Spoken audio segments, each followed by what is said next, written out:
නමස්කාර වේවා බුදුරුවනට සමදා බුදු හිමි සරණ යමි. නමස්කාර වේවා ධම්රුවනට සමදා සදහම් සරණ යමි. නමස්කාර වේවා සංඝරුවනට සමදා මහා සංඝ සරණ යමි. නමස්කාර වේවා තුනුරුවනට සමදා තිසරණ සරණ යමි. සාදු සාදු සාදු. ගරුතර මහා සංඝරත්නයන් අවසරයි. ශ්‍රද්ධාවන්ත පින්නතුනි, අද මේ පුන්පෝ දවසේ මේ පින්වත් සියලු දෙනා ශ්‍රී ගටිකාර මහසෑරජානන් වහන්සේ සෙවණේ තන්පත්ව සිටින්නේ උතුම් වූ නවාංග උපෝසථ සීල සමාදන් වෙලා ශ්‍රී සද්ධර්මයේ ශ්‍රවණය කරමින් මේ උතුම් දවස ගත කරන අදහසින් මාසයක් පුරාවට උතුම් ශ්‍රී ගටිකාර සෑරජානන් වහන්සේ මුල් කරගෙන ඔබ සියලු දෙනා බොහෝ පින් කරගත්තා. ඒ මාසෙ පුරාවට ධර්ම දේශනා ශ්‍රවණය කළා. බුද්ධ වන්දනා සිදු කළා. පිරිස් සජ්ජායනාවලට සම්බන්ධ වුණා. සර්වරාත්‍රික ධර්ම දේශනාවලට සම්බන්ධ වුණා. සුවඳ දුම් පූජා කළා. සුවඳ පැන් පූජා කළා. පහන් පූජා කළා.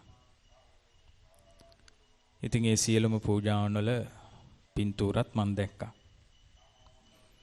බොහොම හොඳින් ඒ පූජාවන් සම්පූර්ණ කරගෙන බොහෝ පින් රැස් කරගෙන සිටින අවස්ථාවේ වාර්ෂිකව පැවැත්වෙන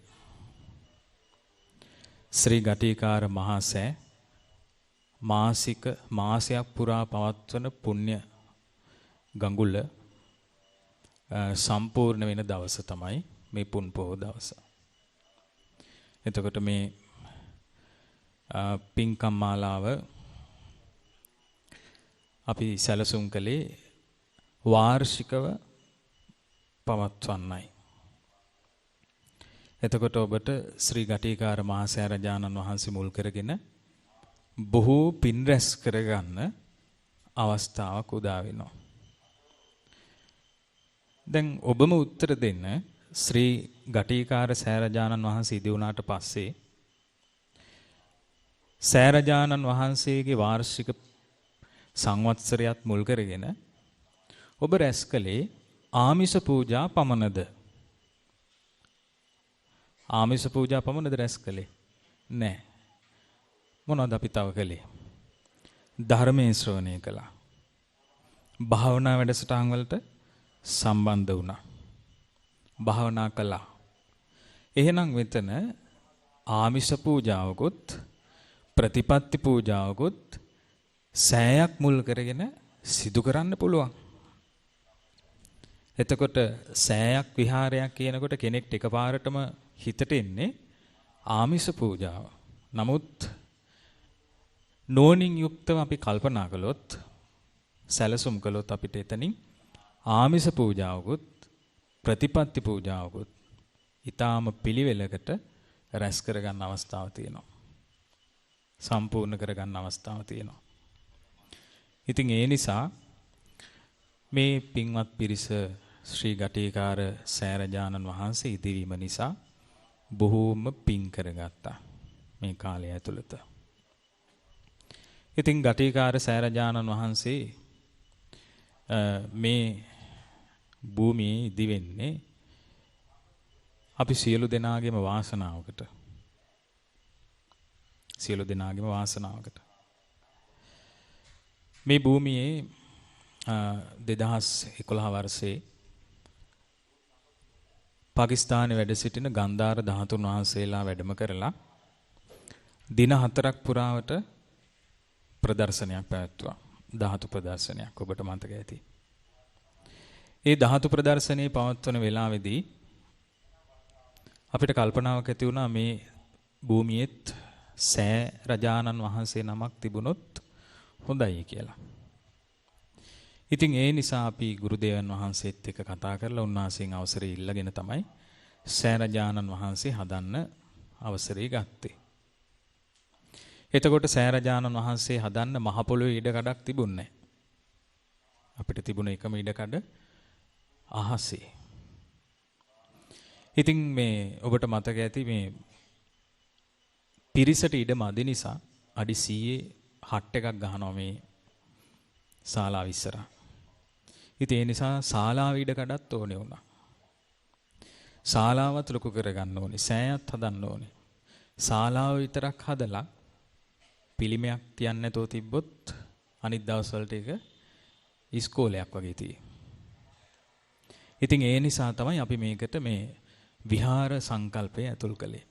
එතකොට ධර්මයේ ශ්‍රවණය කරන්නේ නැති දවස්වලට බුදුන් වැඳලා පසේ බුදුරජාණන් වහන්සේලා වන්දනා කරලා රහතුන් වැඳලා බෝධින් වහන්සේ වන්දනා කරලා ධාතුන් වහන්සේ වන්දනා කරලා පින් කරගන්න පුළුවන්.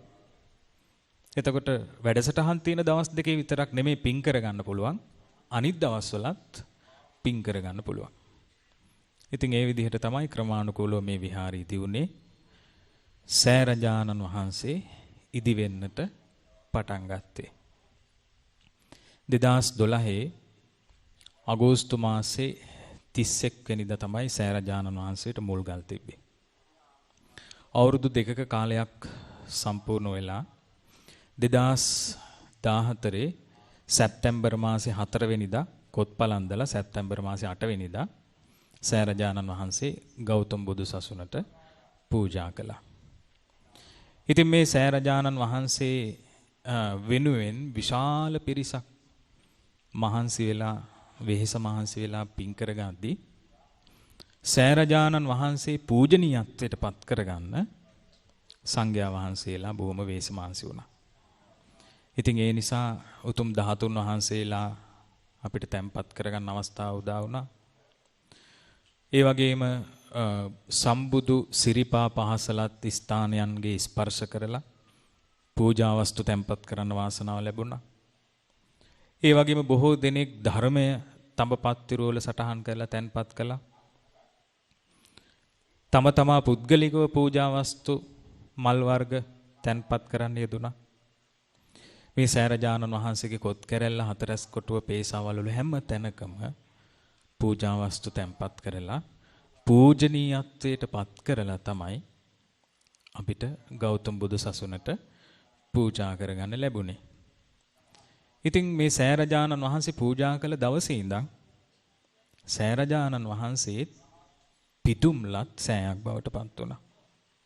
පූජනීය සෑයක් බවට පත් වුණා. පූජනීය පූජිත සෑයක් බවට පත් වුණා. ඉතින් ඒ නිසා තමයි අපි මේ තරම් ගෞරවයෙන් ආදරෙන් සිහිපත් කරන්නේ ඒ සෑරජානන් වහන්සේව. උන්වහන්සේව නම් උනේත් ගටිකාර යන නාමයෙන්. කාශ්‍යප බුද්ධ ශාසනයත් ගෞතම බුද්ධ ශාසනයත් කියන සම්බුදු ශාසන දෙකම දැක බලාගත්ත බ්‍රහ්ම රාජෙක්. අදටත් ජීවමානව සිටින බ්‍රහ්ම රාජෙක් ගටිකාර බ්‍රහ්ම රාජයා. එතුමාගේ නමින් තමයි සෑරජානන් වහන්සේ නම් වුනේ. දැන් ලංකාවේ අපි දන්නවා රජවරුන්ගේ නමින්, බිසෝවරුන්ගේ නමින්, කුමාරවරුන්ගේ නමින් චෛත්‍ය නම් වෙලා තියෙනවා. ඉතින් ඒ වගේ අනාගාමී බ්‍රහ්ම රාජයෙක්ගේ නමින් තමයි මේ සෑරජානන් වහන්සේ නම් වුණේ. ඉතින් ඒ සෑරජානන් වහන්සේ මුල් කරගෙන බොහෝ පින් කරගත් අපිට බුදුරජාණන් වහන්සේගේ ධර්මය ශ්‍රවණය කරලා ධර්මයේ හැසිරෙමින් අපිට අනාගතයටත් යම් කාලයක් පින් කරගන්න අවස්ථාවක් තියෙවි. අපේ ආයුෂ මත පදනම් වෙලා. ඉතින් ඒ අතරේ තමයි අපිට මේ අපේ සහෝදර කුසලචිත්ත ස්වාමීන් වහන්සේ අසනීප වෙලා ඉන්න අනතුරු උන්වහන්සේ අපවත් උනේ. උන්වහන්සේ අසනීප වෙච්ච වෙලාවෙත් මොකද අපි දඹදිව ගිහිල්ලා බොහෝ උන්වහන්සේව දැකලා හඳුනගෙන තියෙනවා මෙහෙත් හිටියා. ඉතින් දඹදිව ගියා අපි. ඉන්දියාවට ගියා, ඉස්පිරිතාලටත් ගියා බලා ගන්න. ඊට පස්සේ අපවත් වුණා.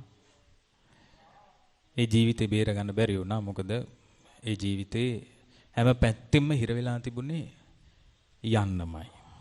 අසනීප හැම පැත්තෙම කිසි කෙනෙකුට අවස්ථාවක් ඉතුරු කරලා තිබුණේ නැහැ. ඊට පස්සේ කටයුතු අවසන් කරන අවස්ථාවෙත් අතර මගදිත් අපි දැක්කා මේ දඹදිව තලයේ ඉන්න ළමයි මිනිස්සු කොයිතරම් මානසිකව කඩා වැටුණාද කියලා. මානසිකව. ඒ මොකද දැන් Tamanට තිබුණු එකම රැකවරණය අවුරුදු ගානක් පුරාවට එකපාරටම අහිමි වුණාට පස්සේ නිවසෙන්වත් රැකවරණයක් නැති ළමයෙකුට පිරිසකට විශාල දුකක් හිතට දැනෙනවා. ඒක තමයි සාමාන්‍ය ක්‍රමය. දැන් ඔබ අසපුවෙන් අද හවස ගෙදර ගියාට පස්සේ ඔබේ නිවසේ ඉන්නේ බහුතරයකගේ බෞද්ධ අම්මා කෙනෙක් තාත්තා කෙනෙක්. බහුතරයක් පංචශීලී පිළිගන්නවා. බහුතරයක් බුදුරජාණන් වහන්සේ පිළිගන්නවා. බහුතරයක් අයගේ ගෙදර තියෙන බෞද්ධ පසුබිමක්. නමුත් ඒ දරුවන්ගේ එහෙම නෙමෙයි. ඒ ළමයිගේ, ඒ වැඩිහිටියන්ගේ එහෙම නෙමෙයි. තමන් තෙරුවන් සරණ ගියාට, නිවසට ගියාට පස්සේ එතන සම්පූර්ණයෙන් මිත්‍යා දෘෂ්ටික ලෝකයක්. බුදුන් වඳින්න දෙන්නේ නැහැ. පිරිත් කියන්න දෙන්නේ නැහැ. දානෙකට යන්න දෙන්නේ නැහැ. එතකොට යන්තම් හරි හිතට සැනසීමක් ගත්තේ අර තාත්තා කෙනෙක් වගේ බලාගත්ත ස්වාමීන් වහන්සේ හිටපු හින්දා. ඉතින් එකපාරට මේ වගේ කෙනෙක් නැති වුණාට පස්සේ හිතට දැනෙන්නේ නැද්ද? දැනෙනවා. දැන් ඔබට ඒකේ තේරෙන්නේ නැත්තේ මේ මෙතනින් එකක් නැති වෙද්දි තව එකක් ඔබට තියෙනවා. එහෙම නැත්නම් තව 700ක් අවස්ථා තියෙනවා.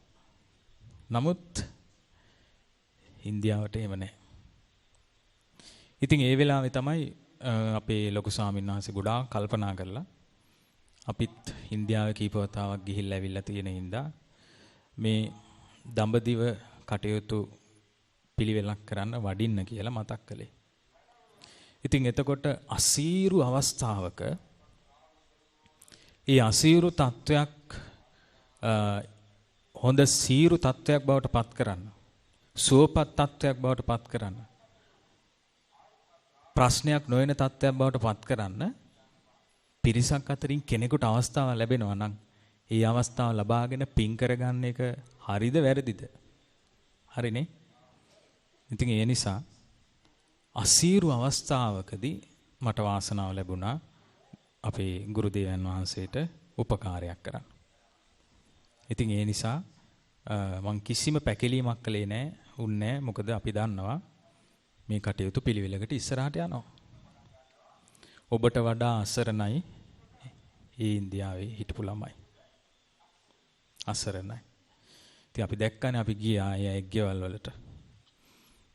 ඒ අයගේ ගෙයක් ඇතුළක කාමරයක් ලංකාවේ තියෙන සාමාන්‍ය කාර් එකක සයිස් එක කාමරයක්. ඒක ඇතුලේ තමයි බුදුන් වඳින්නේ, නිදාගන්නේ. ඒක ඇතුලේ. එතකොට කුස්සිය ඔය කාර් එකක 3න් එකක් වගේ. බොහොම පුංචි ඉඩක තමයි ලිපක් හදාගෙන ඉන්නේ. ඒ වුණාට ඒ අයගේ හදවත ඔබේ වගේ මේ ධර්මයට විවෘත වෙලා ආලෝකමත් වෙලා. ඒ අය කනගාටු වෙනවා අපි ඇයි ඉන්දියාවේ ඉපදුනේ. හැබැයි ඒ සතුටු වෙනවා ඉන්දියාවේ ඉපදලා ඉන්න කෝටි 130කට 30ක් අතරේ අපිට බුදුරජාණන් වහන්සේ අඳුර ගන්න ලැබුණා. තෙරුවන් සරණ යන්න ලැබුණා. පන්සිල් රකින්න ලැබුණා. දන් දෙන්න අවස්ථාව ලැබුණා. භාවනා කරන්න අවස්ථාව ලැබුණා. ඉතින් ඒ අය දැන් ඔබ මෙහි කනගාටු වෙන්නේ නැති. නමුත් ඒ අය එහි ඉඳගෙන දැන් ඒ ළමයි එකතු වෙලා එක දවසක් ලොකු සායනාංශටත් කිව්වා මටත් කිව්වා මේ ඉන්න අම්මලාට මේ ඉන්න අයට මොකක් හරි කරලා යවන්න ඕනේ ලියුමක් හරි මොකක් හරි අපි අසරණ වෙච්ච වෙලාවේ ස්වාමීන් වහන්සේ අපිව එව්වට කෘතගුණ සලකලා පින් දීලා මොකක් හරි යවන්න ඕනේ ස්වාමීනි කොහොමද කරන්න කියලා වගේ.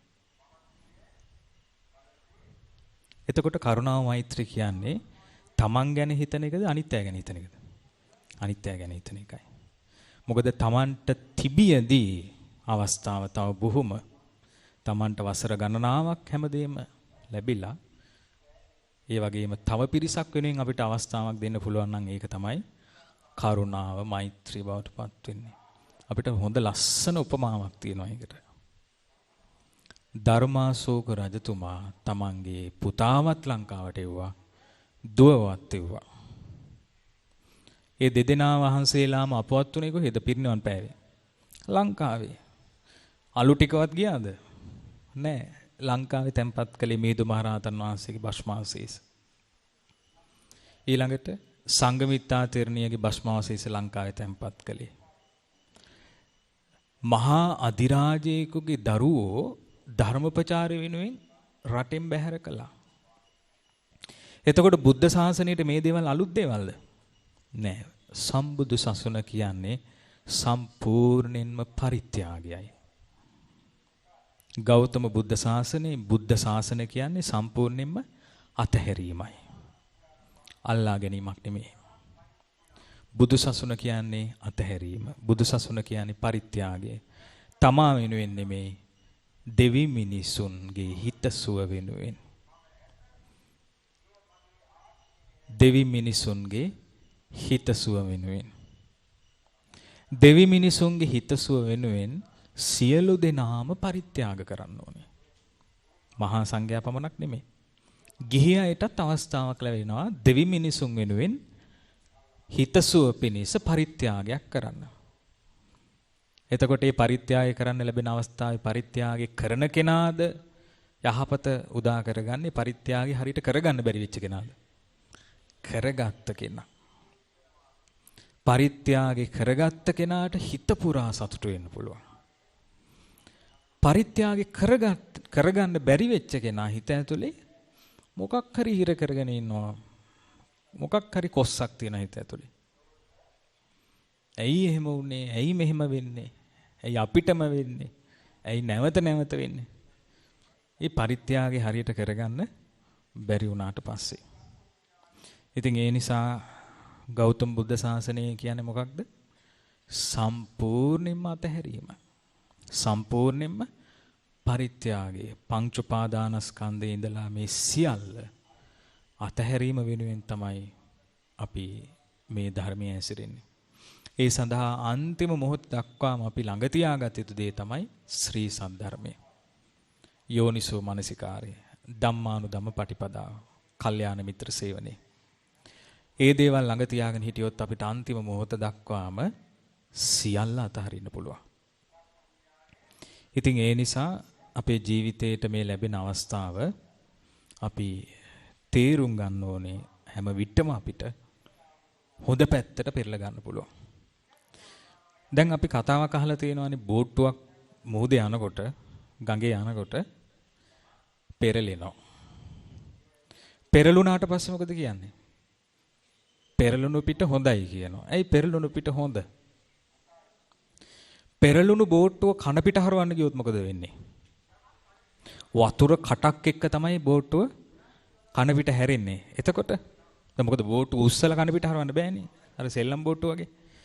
පෙරළුණු බෝට්ටුවක් කන පිට හරවනකොට වතුර කටක් එක්ක අනිත් පැත්තට හැරෙන්නේ. මොකද වෙන්නේ? කරදරයක් නෙවෙයිද? කරදරයක්. ආපස්සට හැරුණු බෝට්ටුව පෙරළුණු බෝට්ටුව මතට නැගලා අපිට ඒ විදිහටම හබල් ගහලා යන්න පුළුවන්. අතිරේක වාසියකුත් එනවා. ආයි කවදාවත් ඒ බෝට්ටුවට වතුර පිරෙන්නේ නැහැ. පෙරළුණු බෝට්ටුවට වතුර පිරෙනවද? නැහැ. අතිරේක වාසියකුත් සහිතව යන්න පුළුවන්. ඒ නිසා පෙරළුණු පිටත් හොඳයි. නේ? පෙරළුණු පිටෙත් යන්න පුළුවන්. සාමාන්‍ය විදිහටත් යන්න පුළුවන්. ඒ නිසා පෙරළුණු පිටේ යන්න ආපස්සට පෙරලන්න ගියොත් ගිලෙන්න පුළුවන්. ඒ නිසා පෙරළුණු පිටේ ඊතුරු ගමන යන එක තමයි හොඳ. ඉතින් අපිට බුදුරජාණන් වහන්සේගේ ධර්මය සීපත් කරගන්න මේ අවස්ථාව අපි සූත්‍ර දේශනාවක් ශ්‍රවණය කරන්න සූදානම් වෙන්නේ සංයුක්ත නිකායේ 4 වෙනි කොටසේ සූත්‍ර දේශනාව. මේ දේශනාවේ නම චප්පානක සූත්‍රය. මොකක්ද මේ දේශනාව? චප්පානක සූත්‍රය. චප්පානක කියලා කියන්නේ ප්‍රාණීන් 6 දෙනා කියන අර්ථය. මොකද්ද චප්පානක කියන්නේ? ප්‍රාණීන් 6 දෙනා කියන අර්ථයෙන්.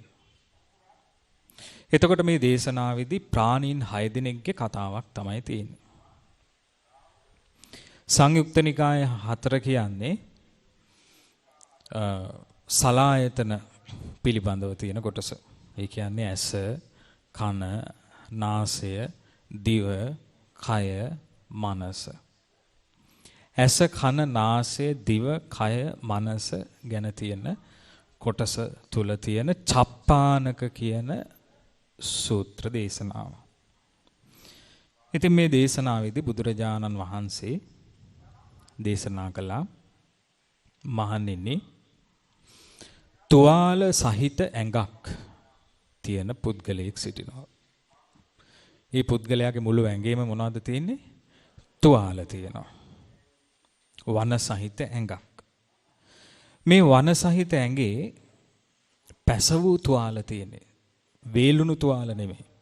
පැසවපු අලුත් වේලිච්ච නැති තුවාල තියෙන්නේ. ඉතින් මෙන්න මේ තුවාල සහිත පුද්ගලයා මෙයා යනවා කියනවා කටු වනයකට. කොහෙද යන්නේ? කටු සහිත වනයකට යනවා. කටු සහිත වනයක තුවාල නැති කෙනෙක් යනකොටද තුවාල තියෙන කෙනෙක් යනකොටද අනතුර වැඩි. තුවාල තියෙන කෙනෙක් කටු සහිත වනයක යනකොට අනතුර වේදනාව ප්‍රශ්න වැඩි.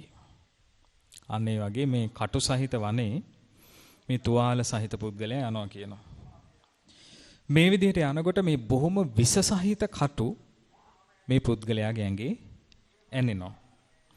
මේ පුද්ගලයාගේ ශරීරය සීරිලා යනවා. ඊළඟට මේ විදිහට ශරීරය සීරිලා ශරීරය තුවාල වෙලා පතුරු ගහිලා යනකොට ඒ හේතුවෙන් මේ පුද්ගලයා ඊටාම මාරාන්තික දැඩි අධික වේදනාවන්ට මුහුණ දෙනවා. මොකද ඒ කටුවේ සාමාන්‍ය සමග හැරුණොත් එච්චර වේදනාවක් නැහැ. නමුත් තුවාලයක කටු ඇනුනොත් ඒක බලවත් වේදනාවක්. ඉතින් බුදුරජාණන් වහන්සේ වදාලා මහණෙනි ආන්නේ වගේ තමයි යම්කිසි භික්ෂුවක් අරණ්‍යයක් තුල හරි එහෙම නැත්නම් මේ ග්‍රාම වාසයට නගර වාසයට ගියාට පස්සේ හරි ඒ භික්ෂුව යම්කිසි හැසිරීමක් හේතු කරගෙන ඒ භික්ෂුවගේ ඇඟේ කටු ඇනිනවා නම් ගම්වල තියෙන කටු ආරණ්‍යයේ තියෙන කටු භික්ෂුවගේ ඇඟේ තැනෙනවා නම් එහෙනම් ඒ භික්ෂුව ඒ කටු වලින් සංවර වෙන හැටි ගැන දැනගෙන ඉන්න ඕනේ කියනවා. ඒ කටු ඇනෙන විදිහට අසංවර වෙන්නේ කොයි විදිහටද කියලත් දැනගෙන ඉන්න ඕනේ කියනවා. සංවර භාවයත් අසංවර භාවයත් ඒ භික්ෂුව විසින් දැනගත යුතුයි කියා බුදුරජාණන් වහන්සේ වදාලා. ඒකට බුදුරජාණන් වහන්සේ දුන්න උපමාව මොකක්ද? තුවාල සහිත පුද්ගලයෙක් කටු සහිත වනයකට ගියාට පස්සේ කටු ඇනිලා මහා වේදනාවක් Tamanට උරුම වෙනවා වගේ යම්කිසි භික්ෂුවක් ශ්‍රාවකෙක් ආරණ්‍යයක් තුලදී හරි එහෙම නැත්නම් නගර වාසයේදී හරි ගමන් බිමන් යනකොට එනකොට එහෙත් තියනවා කියනවා කටු. කටු ඇනුනොත් එහෙම දුකටපත් වෙන්න සිද්ධ වෙනවා. සසරේ දුකටපත් වෙන්න සිද්ධ වෙනවා. ආන්නේ නිසා ඒ භික්ෂුවත් කටු වලින් අසංවර වෙන්නේ කොයි විදිහට හිටියොත්ද කටුවකින් සංවර වෙන්නේ කොහොමද කියලා දැනගත යුතුයි කියනවා. ඊළඟට බුදුරජාණන් වහන්සේ වදාලා කතංච භික්කවේ අසංවරෝ හෝති. මහණෙනි කුමක්ද අසංවර වෙනවා කියන්නේ? දැන් සංසාරේ ගත්තොත් සංසාරේ බහුතරයක් ඉන්නේ සංවරයද අසංවරයද? අසංවරය. උපතින්ම අසංවරය. ඒකට හේතුව සසරේම අසංවර නිසා. සසර පුරාවටම අසංවර පිරිසක්. ඉතින් ඒ නිසා දැන් බුදුරජාණන් වහන්සේ ආරම්භයේදීම අසංවරභාවය විස්තර කරනවා.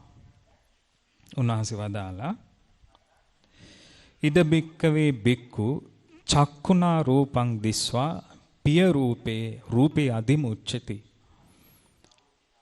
ශ්‍රාවකයා විසින් භික්ෂුවක් විසින් ඇසෙන් රූපයක් දැක්කට පස්සේ ප්‍රිය ස්වરૂප වූ රූපේ හිත ඇලිලා යනවා. ප්‍රිය ස්වરૂප වූ රූපේ හිත ඇලිලා යනවා. මොකක්ද ප්‍රිය ස්වરૂප වූ රූපේ කියන්නේ? මේ ඇස කැමති ඒ රූපය නැවත නැවත දකින්න. මේ ඇස කැමති ඒ රූපේ දැක්කටත් මේ ඇස සතුටු ඒ රූපේ දැක්කට පස්සේ ඇස තුල සැපයක් ඉපදුනා. සැපසහගත විඳීම උපදිනවා. සැපසහගත හඳුනා ගැනීම උපදිනවා. ආන්නේ නිසයි රූපේට කියනවා ප්‍රිය ස්වરૂප වූ රූපයක් කියලා. ඇසට පෙනෙන ප්‍රිය ස්වરૂප වූ රූපය. බුදුරජාණන් වහන්සේ වදාලා ඒ ප්‍රිය ස්වરૂප වූ රූපේ කෙරෙහි අදිමුච්ඡති. ඒ කියන්නේ සිත ඇලී යනවා නම් අප්පිය රූපේ ව්‍යාපජ්ජති. අප්‍රිය ස්වરૂප වූ රූපේ ගැටෙනවා නම් ආනේකට කියනවා අසංවර භාවය කියලා. ප්‍රිය ස්වરૂප වූ රූපේ ඇලෙනවා නම් අප්‍රිය වූ රූපේ ගැටෙනවා නම් ආනේකට කියනවා අසංවර භාවය කියලා. ඊළඟට වදාලා අනුපට්ඨිත කාය සතිච විහෙරති. ඒ කියන්නේ මේ කායගත සතිය තුළ සිත පිහිටව ගන්නේ නැතුව වාසය කරනවා. තව විදිහකට කිව්වොත් කායානුපස්සනාව තුළ සිත පිහිටව ගන්න නැතුව වාසය කරනවා. තව විදිහකට කිව්වොත් සතර සතිපට්ඨානය තුළ සිත පිහිටව ගන්න නැතුව වාසය කරනවා. සතියෙන්තරව වාසය කරනවා. සතියෙන්තරව වාසය කරන නිසා තමයි ඒ පුද්ගලයා ප්‍රිය ස්වરૂප රූපයට ඇලුනේ, අප්‍රිය වූ රූපෙට ගැටුනේ. එතකොට එහෙනම් අසංවර භාවයට හේතු වෙන තවත් දෙයක් තමයි කායානුපස්සනාවේ සිත පිහිටවා ගන්නේ නැතුව වාසය කිරීම. ඊළඟට වදාලා පරිත්ත චේතසෝ විහෙරති. පරිත්ත චේතස කියලා කියන්නේ එයාගේ හිත පටු වෙනවා. ප්‍රිය ස්වરૂප රූපයක් දැකලා හිත ගියාට පස්සේ එයාගේ සිත පටු වෙනවා. පටු වෙනවා කියන්නේ සීමාව කෙටි කර ගන්නවා. එතකොට එයාට හිතෙන්නෙම මීට වඩා ලස්සන දෙයක් නැහැ කියලා. ඊට පස්සේ එයා කල්පනා කරන්නෙම මේ රූපේ නැතුව මට ජීවත් වෙන්න බෑ කියලා. ඊට පස්සේ එයාගේ හිත කියන්නෙම මට මේ රූපේ මගේ පැවැත්මට අවශ්‍යයි. මගේ සතුටට මේ රූපේ අවශ්‍යයි. නොලැබුණොත් එහෙම මම ජීවිතේ පවා නැති කර ගන්නවා. ඒ හිත පළල් වෙච්ච කෙනෙක්ගේ ගතියක්ද පටු වෙච්ච කෙනෙක්ගේ ගතියක්ද? පටු වුණ කෙනෙක්ගේ ගතිය. හිත පටුයි. එතනින් එහාට දෙයක් පේන්නේ නැහැ. දැන් සමහර මිනිස්සුන්ගේ රූප වලට වශී වුණාට පස්සේ ඒ මානව රූපයට වඩා ලස්සන රූප තව 100,000 ගණක් තියෙන්න පුළුවන්. නමුත් හිත ගියාට පස්සේ ප්‍රිය රූපෙට බලන්න කොච්චර අමාරුද. සමහර අය වහ බොනවා. සමහර අයට පිස්සු හැදෙනවා. සමහර අය ගෙවල් දොරවල් වල ප්‍රශ්න ඇති කර ගන්නවා. රණ්ඩු සරුවල් කරනවා. සමහර අය වැරදි කාම සේවනය කරනවා. සමහර අය දරුමල්ව අතහැරලා දාලා ඒ රූපේ පස්සේ යනවා. සමහර අය හදිහූනියම් කරලා වසී කරලා ඒ රූප ගන්න හදනවා. සමහර අය යුද්ධ කරලා අතීතෙ තිබ්බා. එක රූපයක් වෙනුවෙන් රට රාජ්‍ය යුද්ධ කරපු අවස්ථා තිබ්බා. රූපයක් වෙනුවෙන්. සමහර අය රූපයක් වෙනුවෙන් ධනෙ වියදම් කරනවා. සමහර අය රූපයක් වෙනුවෙන් සියලු තමන්ට ලැබුණු දේවල් අතහැරලා දානවා. මව්පියව අතහැරලා දානවා. සමහර අය මේ ජීවිතේදී ඒ රූපේ නොලැබුණොත් මරණින් මත්තේ හරි ලබා ගන්නවා කියලා හිතාගෙන හිතේ තියා ගන්නවා. සමහර අය ඒ රූපේ කෙරෙහි වසී වුණාට පස්සේ තමන්ට ලබා ගන්න බැරි නම් වෙන කෙනෙක්ට ලබා ගන්න දෙන්නෙත් නැහැ කියලා මේ රූපෙට ඇසිඩ් ගහලා විනාශ කරනවා. කරන්නේ නැද්ද එහෙම දේවල්? මේ පටුසිතක ස්වરૂපයක්ද පැතිරුණු සිතක ස්වરૂපයක්ද? පටුසිතක්. පටුසිතේ ස්වરૂපය තමයි ප්‍රිය ස්වરૂපෝ රූපයට වසී වුණාට පස්සේ හරි වැරද්ද පේන්නේ නැහැ. පටු වෙලා යනවා හිත. දැන් බලන්න බල්ලෙක්ව කූඩුවේ දාලා හදනවා. ඒ බල්ලම නිදහසේ හදනවා. කොයි අවස්ථාවේදීද බල්ලා දරුණු වෙන්නේ? කූඩුවේ දාලා බල්ලගේ ලෝකේ පටු කරන්න බල්ලා දරුණුයි. සැරයි. සාමාන්‍ය මිනිස්සුන්ව දැකලා හුරතල් වෙලා හැමතැනම ඇවිදලා ගිහිල්ලා ඉන්න බල්ලා හරට වඩා සංසුන්. එතකොට අපිට තේරෙනවා මේ පටුසිත කියන්නේ අනතුරක්. රැකවරණයක් නෙමෙයි. එතකොට මේ ප්‍රිය ස්වરૂප වූ රූපයට ඇලෙනවා නම් අප්‍රිය වූ රූපයට ගැටෙනවා නම් ඊළඟට සතිපට්ඨානයේ සිත පිහිටුවාගෙන වාසය කරන්නේ නැත්තම් ආනේ සිත පටු වෙනවා කියා භාග්‍යතුන් වහන්සේ වදාළා. ඉතින් බුදුරජාණන් වහන්සේ වදාළා ඒ වගේ මේ පුද්ගලයා දන්නේ නැහැ කියනවා තංච චේතෝ විමුක්තිං පඤ්ඤා විමුක්තිං යථා භූතං නප්පජානාති යත්තස්සතේ uppannā pāpaka akusala dhamma අපරිසේසා නිරුද්ධಂತಿ. ඉපදෙන්නා වූ පාපී අකුසල ධර්මයන් ඉතිරි නැතුව නිරුද්ධ වන්නා වූ චේතෝ විමුක්තියත් ප්‍රඥා විමුක්තියත් මොකක්ද කියලා එයා දන්නේ නැහැ කියනවා. ඉපදුනා වූ පාපී අකුසල් ඉතිරි නැතුව නිරුද්ධ වුණාට පස්සේ සිතේ ස්වභාවය මොකක්ද? දන්නේ නැහැ. ඉපදුනා වූ පාපී අකුසල ධර්මයන් ඉතිරි නැතුව නිරුද්ධ වුණාට පස්සේ ප්‍රඥාවේ ස්වરૂපය මොකක්ද? දන්නේ නැහැ. දැන් බලන්න අකුසලයක් හිතට ආවට පස්සේ වශී වුණු රූපයකට හිත ගියාට පස්සේ ඒ වශී වුණු රූපයම තමන්ගේ ලෝකේ බවට පත් වුණාට පස්සේ උපන්නා වූ අකුසල් නැති වුණ සිත මොකක්ද කියලා අඳුරන්නේ නැහැ. උපන්නා වූ අකුසල් නැති වුණාට පස්සේ ප්‍රඥාවක් ඇති වුණාම ඒ ප්‍රඥාව කොහොමද දැනෙන්නේ කියලා අඳුරන්නේ නැහැ. ඒ අඳුරන එකම දේ තමයි ප්‍රිය වූ රූපයට තමන්ගේ සිත ඇලී ගියා. අප්‍රිය වූ රූපයන්ගෙන් තමන්ගේ සිත ඈත් වුණා. ප්‍රිය වූ රූපේමයි සිත පතන්නේ. දවස් 30ෙම ප්‍රිය ස්වરૂප රූපේ මතක් වෙනවා. දවස් 30ෙම ප්‍රිය ස්වરૂප රූපේ තමයි ජීවිතේ ලෝකේ නිර්මාණය කරන්නේ. නැතෝ එයාට සිතට දැනෙන්නේ නිකලෙස් සිත කොයි වගේද? නික්ලේශී කෙනෙකුගේ ප්‍රඥාව කොයි වගේද? ඒ බන්දක් නොවේ. නික්ලේශී කෙනෙකුගේ සිත කොයි වගේද කියලා තේරුම් ගන්න යන්තම් හරි තේරුම් ගන්න අපිට තියෙන අවස්ථාවක් තේර තේරී ගාථා කියවලා. තේර තේරී ගාථා කියවනකොට අපිට තේරුම් ගන්න පුළුවන් නික්ලේශී කෙනෙකුගේ සිත මෙච්චර ලස්සනද? ඒ තරම් සුන්දරයි. එතකොට මේ ඒ ස්වභාවය දැනෙන්නේ නැහැ. දැන් ප්‍රිය රූපයකට හිත බැඳිලා ගියපු කෙනෙක් තේර තේරී ගාථා කියවයිද? එයා කියවන්නේ මොනවද? එයා කියවන්නේ හොඳ ආදරය කන් දෙකෙන් නහයෙන් කටින් බේරෙන නව කතා. නේ? ඊළඟට මේ ප්‍රිය ස්වરૂප වූ රූපයකට බැඳිලා ගිය කෙනෙක් ඇස් දෙකෙන් කන් දෙකෙන් නික්ලේශී ප්‍රඥාවක් ඇතිවන ආකාරය පිළිබඳව ශ්‍රවණය කරන්නේ නැහැ.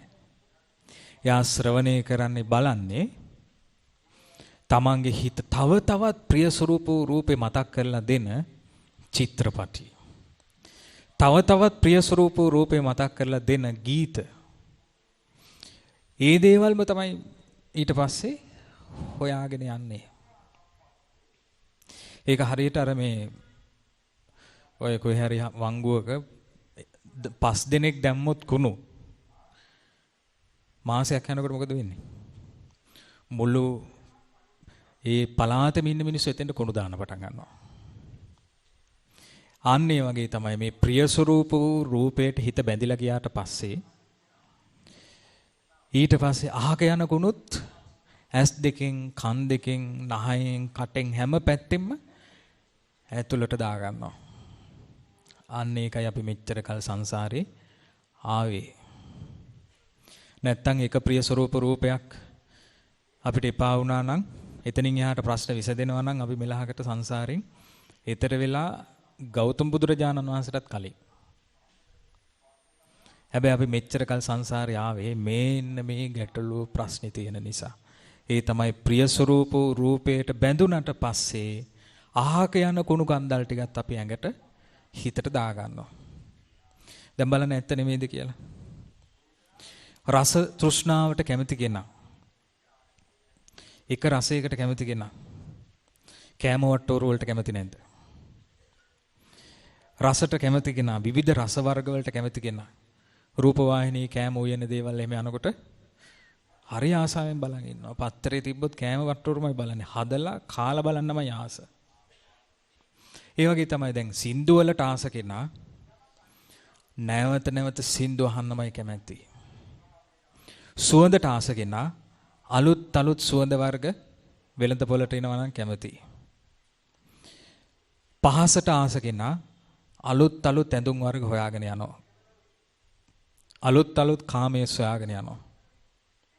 අන්න ඒ වගේ තමයි මේ ප්‍රිය ස්වરૂප වූ දේට අපේ හිත ඇලෙන ස්වභාවයක් තියෙනවා නම් අර මුට්ටස්සති කියන ස්වභාවයත් එක්ක සිහිය පිහිටන් නැති මුලා වෙන ස්වභාවයත් එක්ක මේ සිත අහක යන කුණු කන්දල් ටිකත් ඇඟට දාගන්න ස්වરૂපයක් එනවා. ආන්න ඒකටයි බුදුරජාණන් වහන්සේ වදාළේ අසංවර භාවය කියලා. කොමක්ද ඒකට කිව්වේ? අසංවර භාවය.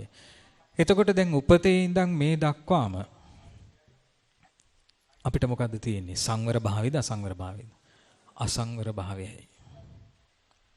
සාමාන්‍ය කතාවේදී කියනවා පොඩි කාලේ නම් අපි අසංවරයි දඟලනවා. දැන් නම් අපි පිළිවෙලක් වුණා තැම්පත්.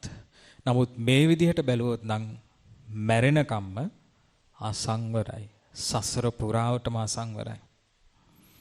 ඉතින් බුදුරජාණන් වහන්සේ වදාලා මේක ඇසට පමණක් තියෙන ප්‍රශ්නයක් නෙමෙයි. උන්වහන්සේ වදාලා සෝතේන සද්දං සුත්වා කනින් ශබ්දයක් අහන කොටත් ඒ වගේම ගානේන ගන්ධං ගායිත්වා නාසයෙන් ගන්ධේ විදින කොටත් ජීවහාය රසං සායිත්වා මේ දිවෙන් රසය විඳින කොටත් කායේන පොට්ටබ්බම් පුසිත්වා කයෙන් පහස විඳින කොටත් මනසා ධම්මං විඤ්ඤාය මනසෙන් අරමුණු විඳින කොටත් පිය රූපේ ධම්මේ අදිමුච්ඡති ප්‍රිය වූ අරමුණු කෙරෙහි සිත ඇලී යන ස්වરૂපයක් ඇති වෙනවා. එතකොට එනම් මේක ඇසත් එක්ක විතරක් තියෙන ප්‍රශ්නයක් නෙවෙයි. තව කොහෙද තියෙන්නේ? කන ඔස්සෙත් මේ ප්‍රශ්නේ මෙහෙමමයි. කනෙන් ශබ්දයක් අහනකොටත් ප්‍රිය ස්වરૂපෝ ශබ්දෙට ඇලිලා යනවා. අප්‍රියෝ ශබ්දෙට ගැටෙනවා. සිහිය මුලා වෙලා යනවා. සිත පටු වෙනවා.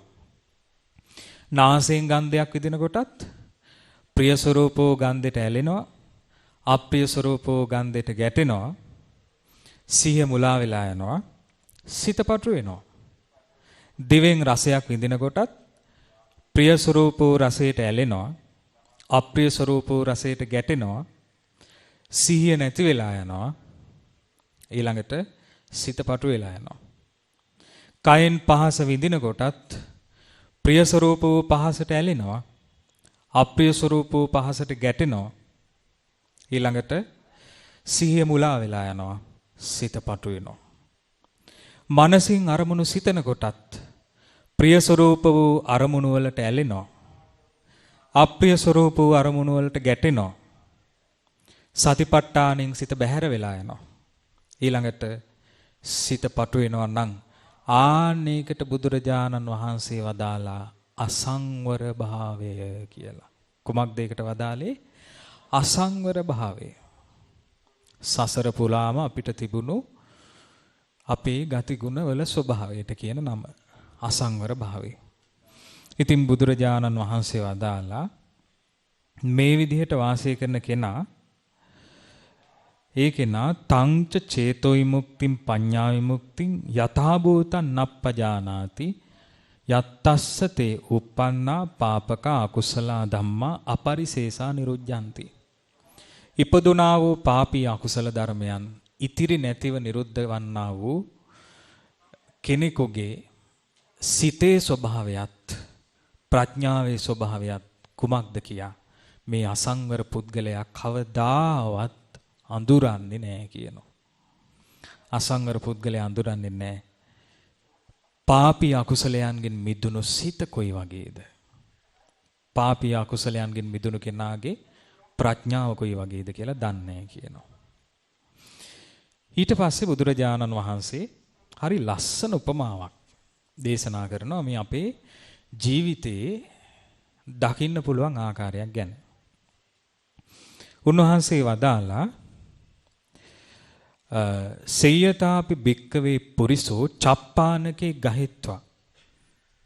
මහණෙනි යම් පුරුෂයෙක් මේ ප්‍රාණීන් 6 දෙනෙක් අල්ලගෙන මේ ප්‍රාණීන් 6 දෙනා සාමාන්‍ය ප්‍රාණීන් සමාන ප්‍රාණීන් නෙමෙයි. මේ ප්‍රාණීන් 6 දෙනා ආසාවන් 6ක් තියෙන ප්‍රාණීන්. ආසාවන් 6ක් තියෙන ප්‍රාණීන්. ඊළඟට මේ ප්‍රාණීන් 6 දෙනා ගෝචර විෂයන් ඒ කියන්නේ ජීවත් වෙන තැන් 6ක් තුල වාසය කරන ප්‍රාණීන්. කැමැති දේවල් 6ක් තියෙනවා. ජීවත් වෙන තැන් 6ක වාසය කරන. ඉතින් මේ ප්‍රාණීන් 6 දෙනා බුදුරජාණන් වහන්සේ වදාලා දල්හාය රජ්ජුයා බන්දෙය. රජ්ජු කියලා කියන්නේ ලණුව. දැඩි ලෙස ලණුවකින් ගැට ගන්නවා කියනවා මේ ප්‍රාණීන් 6 දෙනා. ඒ ප්‍රාණීන් 6 දෙනාව දැඩි ලෙස ලණුව වලින් ගැට ගන්නවා. ලණුව වලින් ගැට ගහලා දැන් මුලින්ම ගන්නවා කියනවා අහින් කියන්නේ නාගයා. සර්පෙක්ව ගන්නවා. මේ සර්පයාව අරගෙන මේ සර්පයාව දල්හාය රජ්‍යයා බන්දෙය. සර්පයාව ලණුවකින් ගැට ගහනවා. හරියට දැන් ওই බල්ලගේ මේ බෙල්ලෙන් ලණුව ගැට ගහලා එක කොනක් අපේ අතේ තියාගන්න. අන්න ඒ වගේ මේ සර්පයාවත් ලණුවෙන් ගැට ගහලා එක කොනක් අතට ගන්නවා. ඊළඟට සුන්සුමාරං ගහිත්වා දල්හාය රජ්‍යයා බන්දෙය. ඒ කියන්නේ කිඹුලෙක්ව අරගෙන අර විදිහටම හයියට ලණුවකින් ගැට ගහ ගන්නවා. පක්කින් ගහිත්වා දල්හාය රජ්‍යයා බන්දෙය. පක්ෂියෙක්ව අරගෙන අර විදිහටම ලණුවකින් ගැට ගහනවා හයියට ගැලවගෙන යන්න බැරි වෙන. කුක්කුරං ගහිත්වා දල්හාය රජ්‍යයා බන්දෙය. බල්ලෙක්ව අරගෙන ලණුවකින් ගැට ගහ ගන්නවා. ඊට පස්සේ ගන්නවා සිංහාලං නරියෙක්ව අරගෙනත් ලණුවකින් ගැට ගහ ගන්නවා. ඊළඟට ගන්නවා මක්කටන් වඳුරෙක්ව අරගෙන ලණුවකින් ගැට ගහ ගන්නවා. දැන් කවුද සත්තු 6 දෙනා? මුලින්ම ගන්නේ නාගයා. දෙවනුව ගන්නේ කිඹුලා. තුන්වෙනුව ගන්නේ පක්ෂියා. හතරවෙනුව ගන්නේ බල්ලා. පස්වෙනුව ගන්නේ නරියා. 6 වෙනව ගන්නේ කවුද? වඳුරා. දැන් මේ ලණු 6 කොන් 6 තියෙනවනේ. ගැට ගහපු නැති කොන් 6. මේ ගැට ගහපු නැති කොන් 6ට මොකද කරන්නේ? එකට ගැට ගන්නවා. ගැට ගහපු නැති කොන් 6 එකට ගැට ගහනවා. දැන් සත්තු 6 දෙනා එක ගැටයකට සම්බන්ධ වෙලා තියෙනවා. සත්තු 6 දෙනා එක ගැටයකට සම්බන්ධ කළා. දැන් මේ සත්තු 6 දෙනා එක ගැටයකට සම්බන්ධ කළාට දැන් අපි දැකලා තියෙනවා මේ වගේ සිද්ධියක්. ගවයන් අතර තියෙනවා. හරක් දෙන්නෙක් එකට ගැට ගන්නවා. හැබැයි ප්‍රශ්නයක් නැහැ. මොකද වම් පැත්තේ හරකත් තනකොළ කනවා, දකුණු පැත්තේ හරකත් තනකොළ එකන්නේ. නමුත් දැන් මේ 6 දෙනා එකට ගැට ගැහුවට පස්සේ නාගයා කන්නේ වෙන දෙයක්. කිඹුලා කන්නේ තව දෙයක්. පක්ෂියාගේ ආහාරය තව දෙයක්. බල්ලගේ ආහාරය තවත් දෙයක්. නරියාගේ ආහාරය තව දෙයක්. වඳුරාගේ ආහාරය තව දෙයක්. 6 දෙනාගේ වාස භූමි සමානද? වාස භූමිත් 6ක් තියෙනවා. වාස භූමි 6ක්. එතකොට මොකද වෙන්නේ? 6 පැත්තකට මේ සත්තු 6 දෙනා යන්න දඟලනවා. 6 පැත්තකට මේ සත්තු 6 දෙනා යන්න දඟලනවා. ඉතින් බුදුරජාණන් වහන්සේ වදාලා මේ නාගයා මොකද කරන්නේ? අහි ආවිඤ්ඤය වම්මිකම් පවෙක්ඛාමීති. මේ නාගයා මම තුඹසට යනවා කියලා හිතාගෙන තුඹසට යන්න අදිනවා. තුඹස පැත්තට අදිනවා නාගයා. ඊළඟට සුංසුමාරෝ ආවිඤ්ඤය උදකං පවික්කෙච්ඡාමීති. ඒ කියන්නේ මේ කිඹුලා කොහෙට යන්නද? ජලයට යමි කියලා හිතාගෙන ජලයට අදිනවා. ඊළඟට පක්ෂියා කොහෙටද දඟලන්නේ? පක්ෂියාට පොළොවේ හිටන් ඉන්න පුළුවන් වුණාට පක්ෂියා හැම වෙලෙම දඟලන්නේ ඉගිල්ලෙන්න. පක්ෂියා කල්පනා කරනවා මම අහසට යන්නේ මේ කියලා හිතාගෙන අහසට ඉගිලෙන්න හදනවා. ඊළඟ සතා මොකද? බල්ලා. බල්ලා කල්පනා කරනවා මම ගමට යනවා කියලා. ගමට යන්නේ මේ කියලා හිතාගෙන බල්ලා ගමට අදිනවා ලනුව.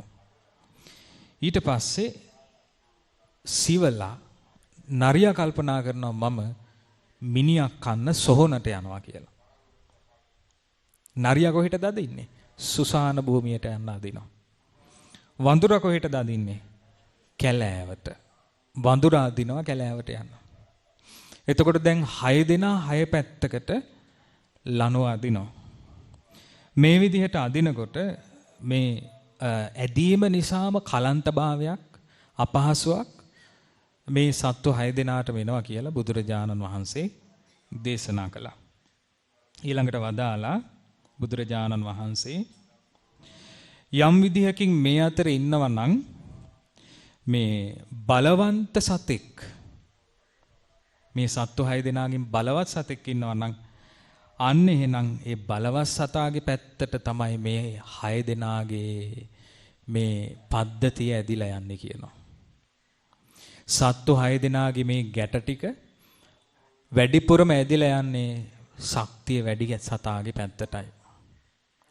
ඒ සතා යම් මොහොතක දුර්වල වුණාට පස්සේ ඊළඟට ශක්තිය වැඩි සතා අදින්නේ කොයි පැත්තටද? අන්න ඒ පැත්තට මේ ලනු 6 සෙට් එකම ඇදිලා යනවා.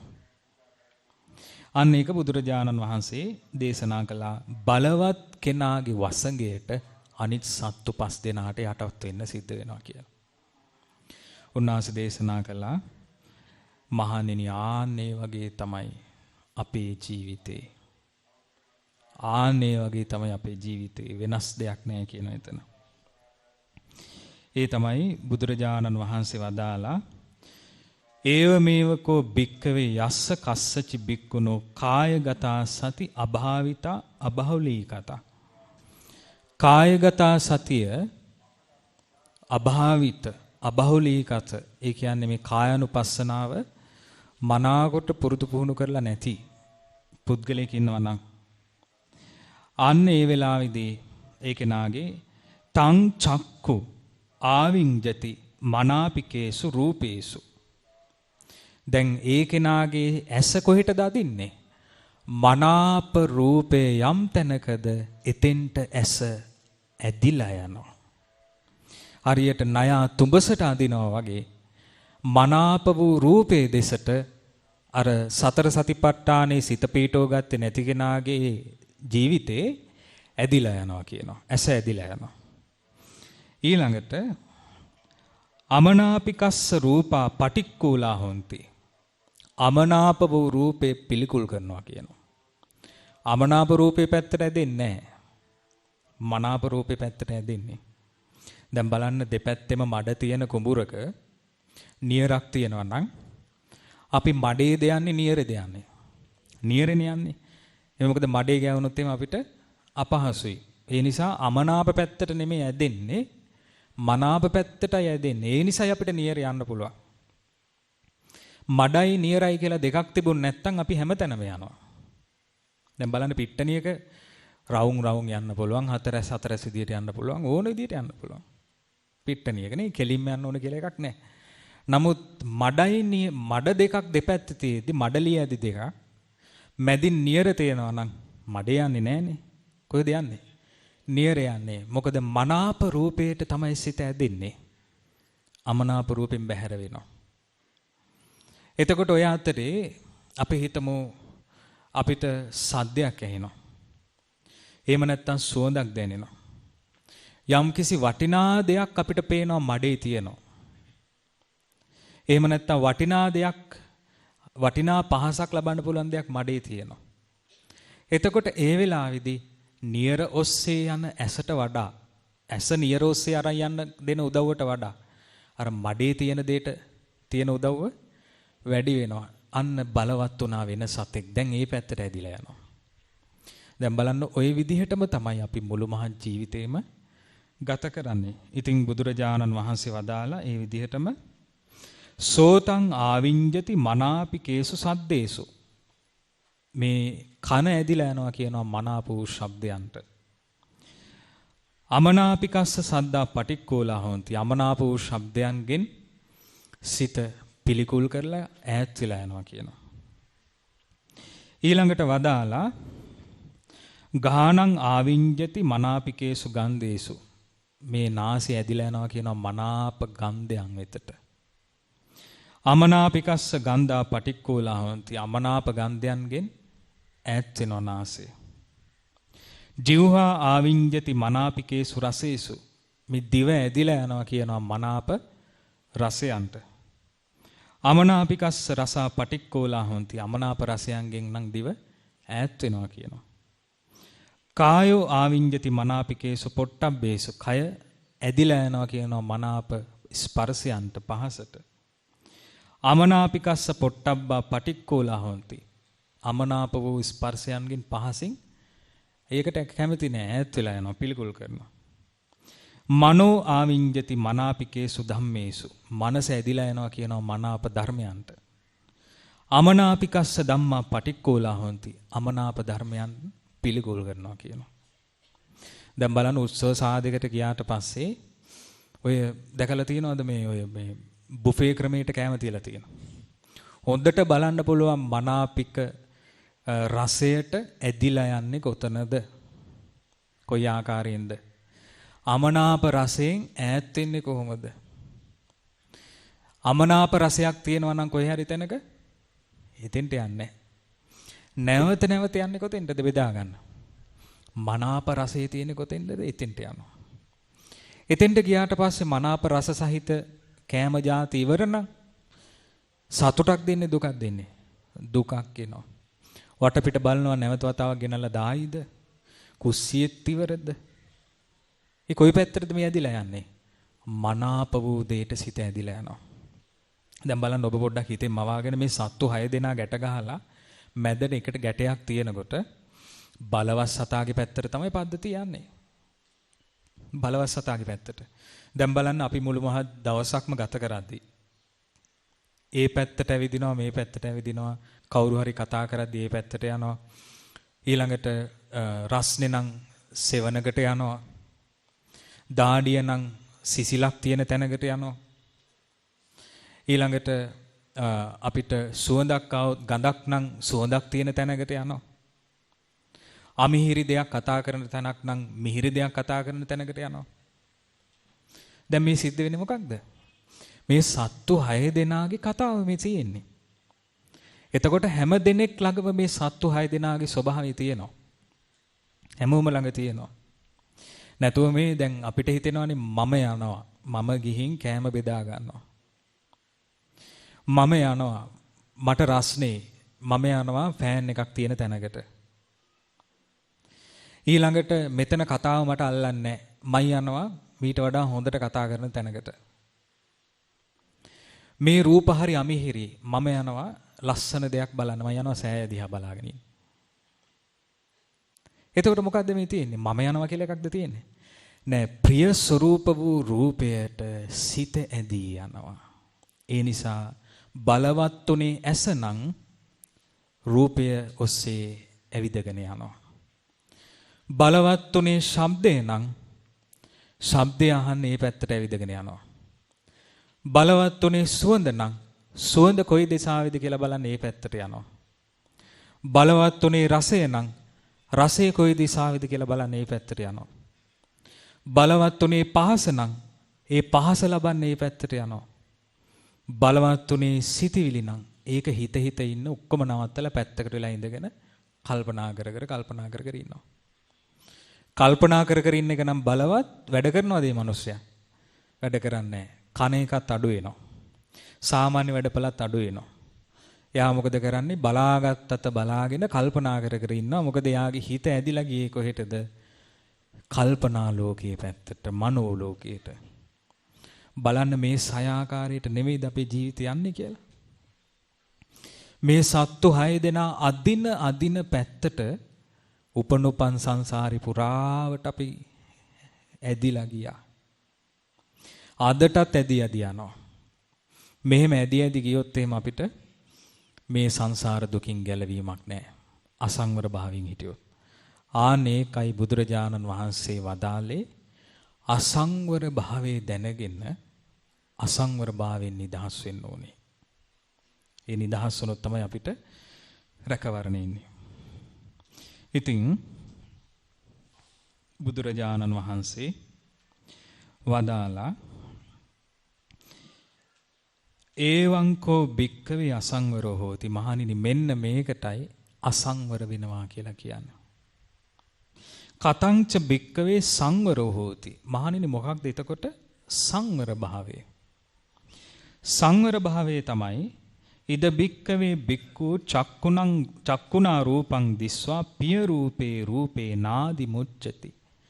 ඇසෙන් රූපයක් දැක්කට පස්සේ ප්‍රිය ස්වરૂප වූ රූපයට හිත ඇදිලා යන්න දෙන්නේ නැහැ. ප්‍රිය ස්වરૂප වූ රූපයට සිත ඇදී යන්න දෙන්නේ නැහැ. ඊළඟට අප්පිය රූපේ න ව්‍යාපජ්ජති. අප්‍රිය වූ රූපයට ගැටෙන්න දෙන්නේ නැහැ.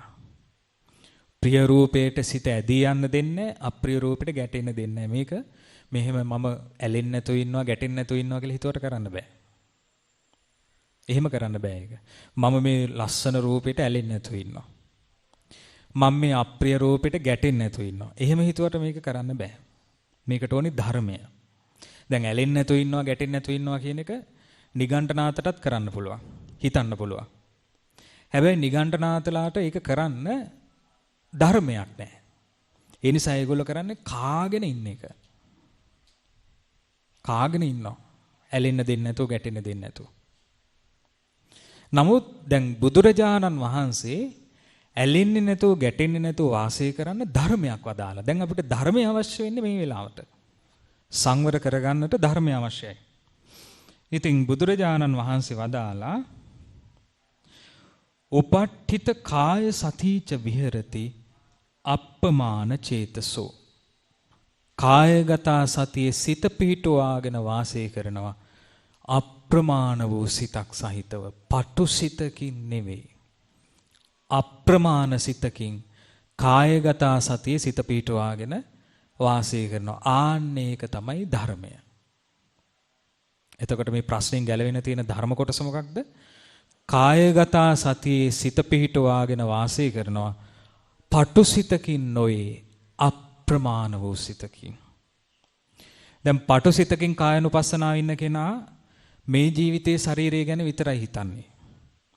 එයාට අදහසක් නැහැ මරණින් මත්තේ මං ඉපදුනාට පස්සේ මට දිව්‍යාංගනාව ලැබුණොත්, දිව්‍ය කුමාරවරු ලැබුණොත්, දිව්‍යමය සැප සම්පත් ලැබුණොත්, දිව්‍ය භෝජන ලැබුණොත් මං කොහොමද කායනුපස්සනාවෙන් ඉන්නේ? හිතලවත් නැහැ ඒ ගැන. පටු සිතකින් සතිපට්ඨාන ඉන්න කෙනා. අප්‍රමාණ සිතකින් සතිපට්ඨාන ඉන්න කෙනා කල්පනා කරනවා මේ කායානුපස්සනාවේ සිත පිහිටුවා වාසය කරලා මම රාගෙන්, ద్వේෂෙන්, මෝහෙන් ඈත් වෙනවා නම් ඒක මේ ජීවිතේට පමණක් නෙවෙයි. ඒක මාගේ මුළු සංසාරෙටම විය යුතු දෙයක්. එතකොට සංසාරෙටම යා කල්පනා කරනවා මට රාගය එපා. සංසාරයටම කල්පනා කරනවා සසරටම මට ද්වේෂය එපා. සසරටම මට මෝහය එපා. සසරටම මට කාමය එපා කියලා කල්පනා කරනවා. සසරටම මට කෙලෙසුන්ගේ සැපේ එපා. සසරේ මට ඉපදෙනවා නම් නිකලෙස් සිතේ ශාන්තිය, නිකලෙස් සිතේ ප්‍රඥාව ආනේකටයි යා කැමති. ඒකට කැමැත්තෙන් ඉන්න කෙනාගේ සිත තමයි අප්‍රමාණ වූ සිත. පටු සිත නෙවෙයි. ඒක පැතිරුණු සිතක්. ඒ පුද්ගලයා තමන්ගේ ශරීරයත් අනිත් අයගේ ශරීරත් මේ ලෝකෙම්ම කොටු කරලා අර වීදුරු බෝතලයක් ඇතුලේ දාලා සමනලයක තියාගන්නවා වගේ එහෙම තියාගන්නේ. දැන් වෙලා තියෙන්නේ වීදුරු දැන් කවුරු හරි හිත ගියොත් එහෙම ප්‍රිය රූපයකට, ප්‍රිය සද්දයකට, ප්‍රිය ගන්ධයකට, ප්‍රිය පහසකට හිත ගියොත් ඊට පස්සේ මේ මුළු ලෝකෙම මේක හිර කරලා වීදුරු බෝතලේ දාලා කරකව බල ඉන්නවා. වීදුරු බෝතලේ ඇතුලේ ඉද්දිම සමනලයා මැරිලා යනවා. ඊට පස්සේ වීදුරු බෝතලේ ඇතුලේ ඉන්න සමනලයා දිහා බල අඬනවා. ඕක නෙමෙයිද සසරේ කළේ? බලන්න අපි සංසාරි පුරාවට මේ මිනිස්සු වෙලා ඉඳලා තවත් මිනිස්සු මැරෙද්දි කොච්චර හඬා වැළපෙලා ඇද්ද?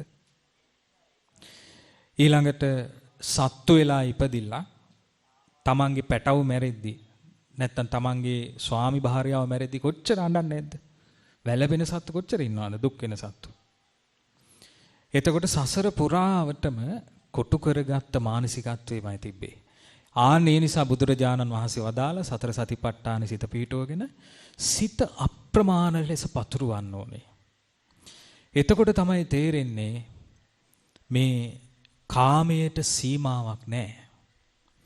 රූපේ ලස්සනට සීමාවක් නැහැ. ශබ්දේ මිහිරට සීමාවක් නැහැ. ගන්ධේ මිහිරට සීමාවක් නැහැ. බලන්න දැන් මේ අවුරුදු ගානක් තිස්සේ දාස් ගානක් තිස්සේ ගීත හැදෙනවා. හෙට බලද්දි තව අලුත් තනුවක් හැදෙන්නේ නැද්ද? අලුත් තනුවක් හැදෙනවා. සීමාවක් තියනවාද ගීතස්වරවල? සීමාවක් නැහැ. ලස්සන රූපයක් කියලා හිතාගෙන ඉන්නවා. තව ටික දවසකින් දකිනවා ඊටත් වඩා ලස්සන රූපයක්. ලස්සන රූපවල සීමාවක් තියනවද? සීමාවක් නැහැ. දැන් සීමාවක් තියනවා කියලා හිතාගෙන හිටියා නන්ද කුමාරයා. බුදුරජාණන් වහන්සේගේ කාලේ.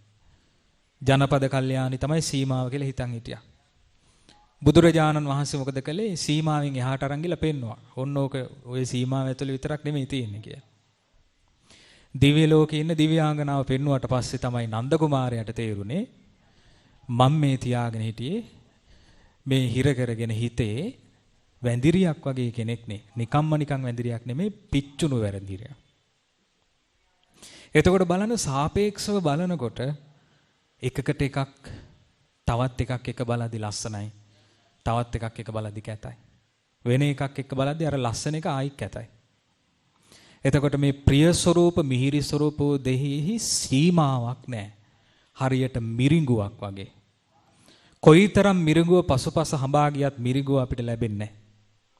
ඒ වගේ ප්‍රිය ස්වરૂප රූපය, ප්‍රිය ස්වરૂප ශබ්දය, ප්‍රිය ස්වરૂප ගන්ධය, ප්‍රිය ස්වરૂප රස, ප්‍රිය ස්වરૂප පහස, ප්‍රිය ස්වરૂප සිතිවිලි පසුපස මුළු මහා සංසාරෙම අපි ගමන් කළත් අපිට ලැබෙන දෙයක් නැහැ. හිස් දෙයක්මයි තියෙන්නේ. ඒකට හරි ලස්සන උපමාවක් බුදුරජාණන් වහන්සේ වදාලා ආසිවිසෝපම සූත්‍රයේ. ආසිවිසෝපම සූත්‍රයේදී ඇස කන නාසය දිව කය මනස බුදුරජාණන් වහන්සේ උපමා කළේ හිස් ගෙවල් වලට. මොනවටද උපමා කළේ? හිස් ගෙවල්. හිස් ගෙවල් 6ක් එකතු වුණාට පස්සේ අපි ඒකට කියනවා ගමක් කියලා. දැන් එක ගෙයක් නම් ගෙයක්. ගෙවල් 2 3ක් තියෙනවා නම් අපි එතෙන්ට කියනවා ගමක් කියලා. එතකොට ඇස කන නාසය දිව කය මනස කියන්නේ මොකක්ද? මිනිස්සු නැති, කන්න බොන්න දේවල් නැති හිස් ගෙවල් 6ක් තියෙන හිස් ගමක්. එතකොට හිස් ගමක් තමයි අපිට උපන් දවසේ ඉඳලම තියෙන්නේ. උපන් දවසේ ඉඳලම ඇස කන නාසය දිවකය මනස තියෙනවා. හැබැයි මේ කවුරුත් ජීවත් වෙන ගමක් නෙමෙයි. මොකක්ද මේ? හිස් ගමක්. දැන් ඇසට එන්නේ රූපය. කවදාවත් ඇහි ඇවිල්ලා පදිංචි වුණාද? පදිංචි උන්නේ නැහැ. බලන්න ඔබ කුඩා කාලේ දැකපුවා, පාසල් යන කාලේ දැකපුවා, විවාහ වෙන දවසේ දැකපුවා, ඊට පස්සේ දරුවන්ගේ උපන්දින සාදවල විවිධ අවස්ථාවල දැකපුවා. දැන් ඇහි පදිංචි වෙලා තියෙනවද? එක රූපයක් තියෙනවද ඇහි? පදිංචි වෙලා නැහැ. දැන් අද ඔබ මේ අසපුවට ඇවිල්ලා අසපේ දර්ශන දකින්න මාව දකින්න පදිංචි වෙනවද ඇහි? මේ රූප පදිංචි වෙන්නේ නැහැ. එතකොට ඇස කියන්නේ ජීවත් වෙන පුද්ගලයන් සිටින තැනක්ද හිස් ගයක්ද? හිස් ගයක්. එතකොට මේ හිස් ගෙවල් හයක්නේ අපි මැරෙනකම්ම තියන් ඉන්නේ. හිස් ගමක් නෙමෙයිද මැරෙනකම් තියන් ඉන්නේ. හිස් ගමක් මැරෙනකම්ම තියාගෙන ඊට පස්සේ මේ උපමාවේ තියෙන විදිහට රූපේ පැත්තට අදිනවා, සද්දේ පැත්තට අදිනවා, ගන්ධේ පැත්තට අදිනවා. කොච්චර ඇදගෙන ගියත් මේ එක්කෙනෙක්වත් මේක ඇතුලේ පදිංචි වෙන්නේ නැහැ. ඇස ඇදගෙන යනවා රූපේ පැත්තට. රූපේ පදිංචි වෙනවද ඇහැ ඇතුලේ? පදිංචි වෙන්නේ නැහැ. දැන් බලන්න මේ විවාහ මංගල උත්සව සඳහා මිනිස්සෙක් තව මිනිස්සෙක් තෝරනවා. රූපේ ගැන සලකනවද නැද්ද? රූපේ ගැන සලකනවා. රූපේ ගැන සලකනවා. පෙනුම ගැන සලකනවා. එතකොට ඉස්සරත් එහෙමයි. ඉස්සර මොකද කළේ? පොලිමට කුමාරවරු තියෙනවා. එහෙම නැත්නම් පොලිමට කුමාරිකාව තියෙනවා. තියලා කුමාරයාට කියනවා කැමැති කුමාරිකාව තෝරගන්න. කුමාරිට කියනවා කැමැති කුමාරියාව තෝරගන්න. මල් මාලාවක් අතට දීලා කියනවා කැමැති කෙනාගේ ඔළුවට දාන්න කියලා. එතකොට තමයි තෝරගන්නේ. කාටවත් කැමති නැත්නම් කාටවත් මාලේ දාන්නේ නැහැ. එතකොට බලාගෙන ගිහිල්ලා තෝරනකොට ලස්සන රූපයක් තිබ්බොත් මොකද වෙන්නේ? හිත ඇදිලා යනවා. අන්න බලන්න අර වඳුරා කැලෑවට ඇදිලා යනවා වගේ ලස්සන රූපයක් තියෙනවා නම් පොලිමේ එයා ඒ පැත්තට ඇවිදගෙන ගිහිල්ලා මාලාව ඔලුවට දානවා. මාලාව ඔලුවට දාන්නේ මේ ලස්සන රූපේ සහිත කෙනත් එක්ක මට මැරෙනකන් ජීවත් වෙන්න ඕනේ කියලා හිතාගෙන. අවුරුදු 50ක් ගියාට පස්සේ මිනිස්සයා ඉන්නවද? අවුරුදු 50ක් ගියාට පස්සේ ඒ මාලාව දාගත්ත කෙනාගේ මූණයි එයාගේ ආච්චිගේ මූණයි සමාන නැද්ද? ඒ මාලාව අයිති කෙනාගේ මූණයි එයාගේ සීයාගේ මූණයි සමාන නැද්ද? සමානයි. ඔබ හිතන්නේ එදා මේ පොලිමේ ඔය ආච්චිලා සෙට් එකේ හිටියනම් සීයලා කණ්ඩායම හිටියනම් ඔය තරුණ කුමාරි හරි කුමාරිකාව හරි කුමාරි හරි කුමාරයා හරි මාලාව අරගෙන ගිහිල්ලා ඔතන ඉන්න ලස්සනම සීයාගේ ඔළුවට බෙල්ල දායි මේ මාලේ දායිද? ලස්සනම ආච්චිගේ මේ ඔළුවට මාලේ දායිද? දාන්නේ. හැබැයි එදා දාලා තෝරගත්ත රූපේ වෙනස් වෙවි ගියත් ඊට පස්සේ ඉතින් තියාගන්න වෙනවා. හැබැයි ඒ රූපේ ඇසේ පදිංචි වුන්නේ නැහැ. ලස්සන රූපේ ඇසේ පදිංචි වුණාද? පදිංචි වුන්නේ නැහැ. ඒ නිසා තමයි මිනිස්සු ෆොටෝ ගහලා තියාගන්න පුරුදු වුනේ. ෆොටෝ ඇල්බම් ගහලා ලස්සන කාලේ ෆොටෝ ටික ගහලා තියාගන්න පුරුදු වුනේ. පහු වෙනකොට වේලිලා ගිහිල්ලා ගොරකව ගේනකොට ඉතින් අර ෆොටෝ එක දිහා හරි බලා ගන්න පුළුවන්. පදිංචි වෙනවද ඇසේ? පදිංචි වෙන්නේ නැහැ. ඇසේ පදිංචි වෙන්නේ නැති නිසා උපතේ සිට මරණය දක්වාම ඇස මොකක්ද? හිස් ගයක්. එතකොට උපතේ සිට මරණය දක්වාම ලස්සන රූපෙට ඇස ඇදිලා යනවා. මැරෙනකම් ඇදිලා යනවා. එකක්වත් පදිංචි වෙන්නේ නැහැ ඇහැ ඇතුලේ. මිරිඟුවක් පස්සේ දුවනවා වගේ. හිස් ගමනක්. අසංවර භාවය කියන්නේ සම්පූර්ණයෙන්ම කාලේ කාදමීමක්. අසංවර භාවය කියන්නේ සම්පූර්ණයෙන්ම සසරේ ප්‍රමාදය. අසංවර භාවය කියන්නේ සම්පූර්ණයෙන්ම සංසාරය. සංවර භාවය තුලින් තමයි සසරින් එතර වීම කියන එක පටන් ගන්නෙ. අන්න ඒකයි බුදුරජාණන් වහන්සේ වදාළේ දැන් මෙතනදී කායානුපස්සනාවේ සිත පිහිටුවාගෙන වාසය කරන්න ඕනේ. කුමක්ද කායානුපස්සනාවේදී අපි ඉගෙන ගත්ත භාවනා? ආනාපාන සතිය කායානුපස්සනාවට අයිති. ඉරියාපතය කායානුපස්සනාවට අයිති. සති සම්පජඤ්ඤේ කායානුපස්සනාවට අයිති. ධාතු මනසිකාර්ය කායානුපස්සනාවට අයිති. පිළිකුල් භාවනාව කායානුපස්සනාවට අයිති. ඊළඟට නවසීවතිකේ කායානුපස්සනාවට අයිති. මෙන්න මේ කායානුපස්සනාවේ සිත පිහිටුවාගෙන වාසය කළ යුතුයි. ආන්න එතකොට තමයි මේ ශ්‍රාවකයාට මේ ප්‍රිය ස්වરૂප වූ රූපයට ඇදිලා යන්නෙත් නැති, අප්‍රිය ස්වરૂප වූ රූපයට ගැටෙන්නෙත් නැති සිතක් උපදව ගන්න පුළුවන්කම ලැබෙන්නේ. එතකොට බලන්න කායानुපස්සනාවේ වාසය කරා නම් මේක කරන්න පුළුවන් කියලා වදාලා. ඒ කියන්නේ ධර්මයේ මෙතන තියෙනවා. කලයුතු දේ බුදුරජාණන් වහන්සේ දේශනා කරලා තියෙනවා. ඉතින් බුදුරජාණන් වහන්සේ වදාලා තංච චේතෝ විමුක්තිං පඤ්ඤා විමුක්තිං යථා භූතං පජානාති යත්තස්සතේ uppannā pāpaka akusala dhamma අපරිසේසා නිරුද්ධಂತಿ. උපන්නා වූ පාපී අකුසල ධර්මයන් ඉතිරි නැතෝ නිරුද්ධ වන කෙනාගේ සිත කොයි වගේද, ප්‍රඥාව කොයි වගේද කියලා මේ සතර සතිපට්ඨානේ එහෙම නැත්නම් කායानुපස්සනාවේ සිත පීඨවා වාසය කරන සංවර ශ්‍රාවකයා මනාකොට හඳුනනවා කියනවා. මනාකොට හඳුනන නිසා තමයි එයා අන්නේ සිත ප්‍රිය කරන්නේ. එයා ඒ නිකලෙස් සිත වෙත ගමන් කරනවා. රාගික සිත වෙත නෙමෙයි, විරාගී සිත වෙත ගමන් කරනවා. දුෂ්ප්‍රඥ සිතක් වෙත නෙමෙයි, ප්‍රඥාවන්ත සිතක් වෙත ගමන් කරනවා. මොකද එහි තිබෙන ලස්සන ඊ타ත්ම හොඳින් ඒ ශ්‍රාවකයා අඳුරන නිසා.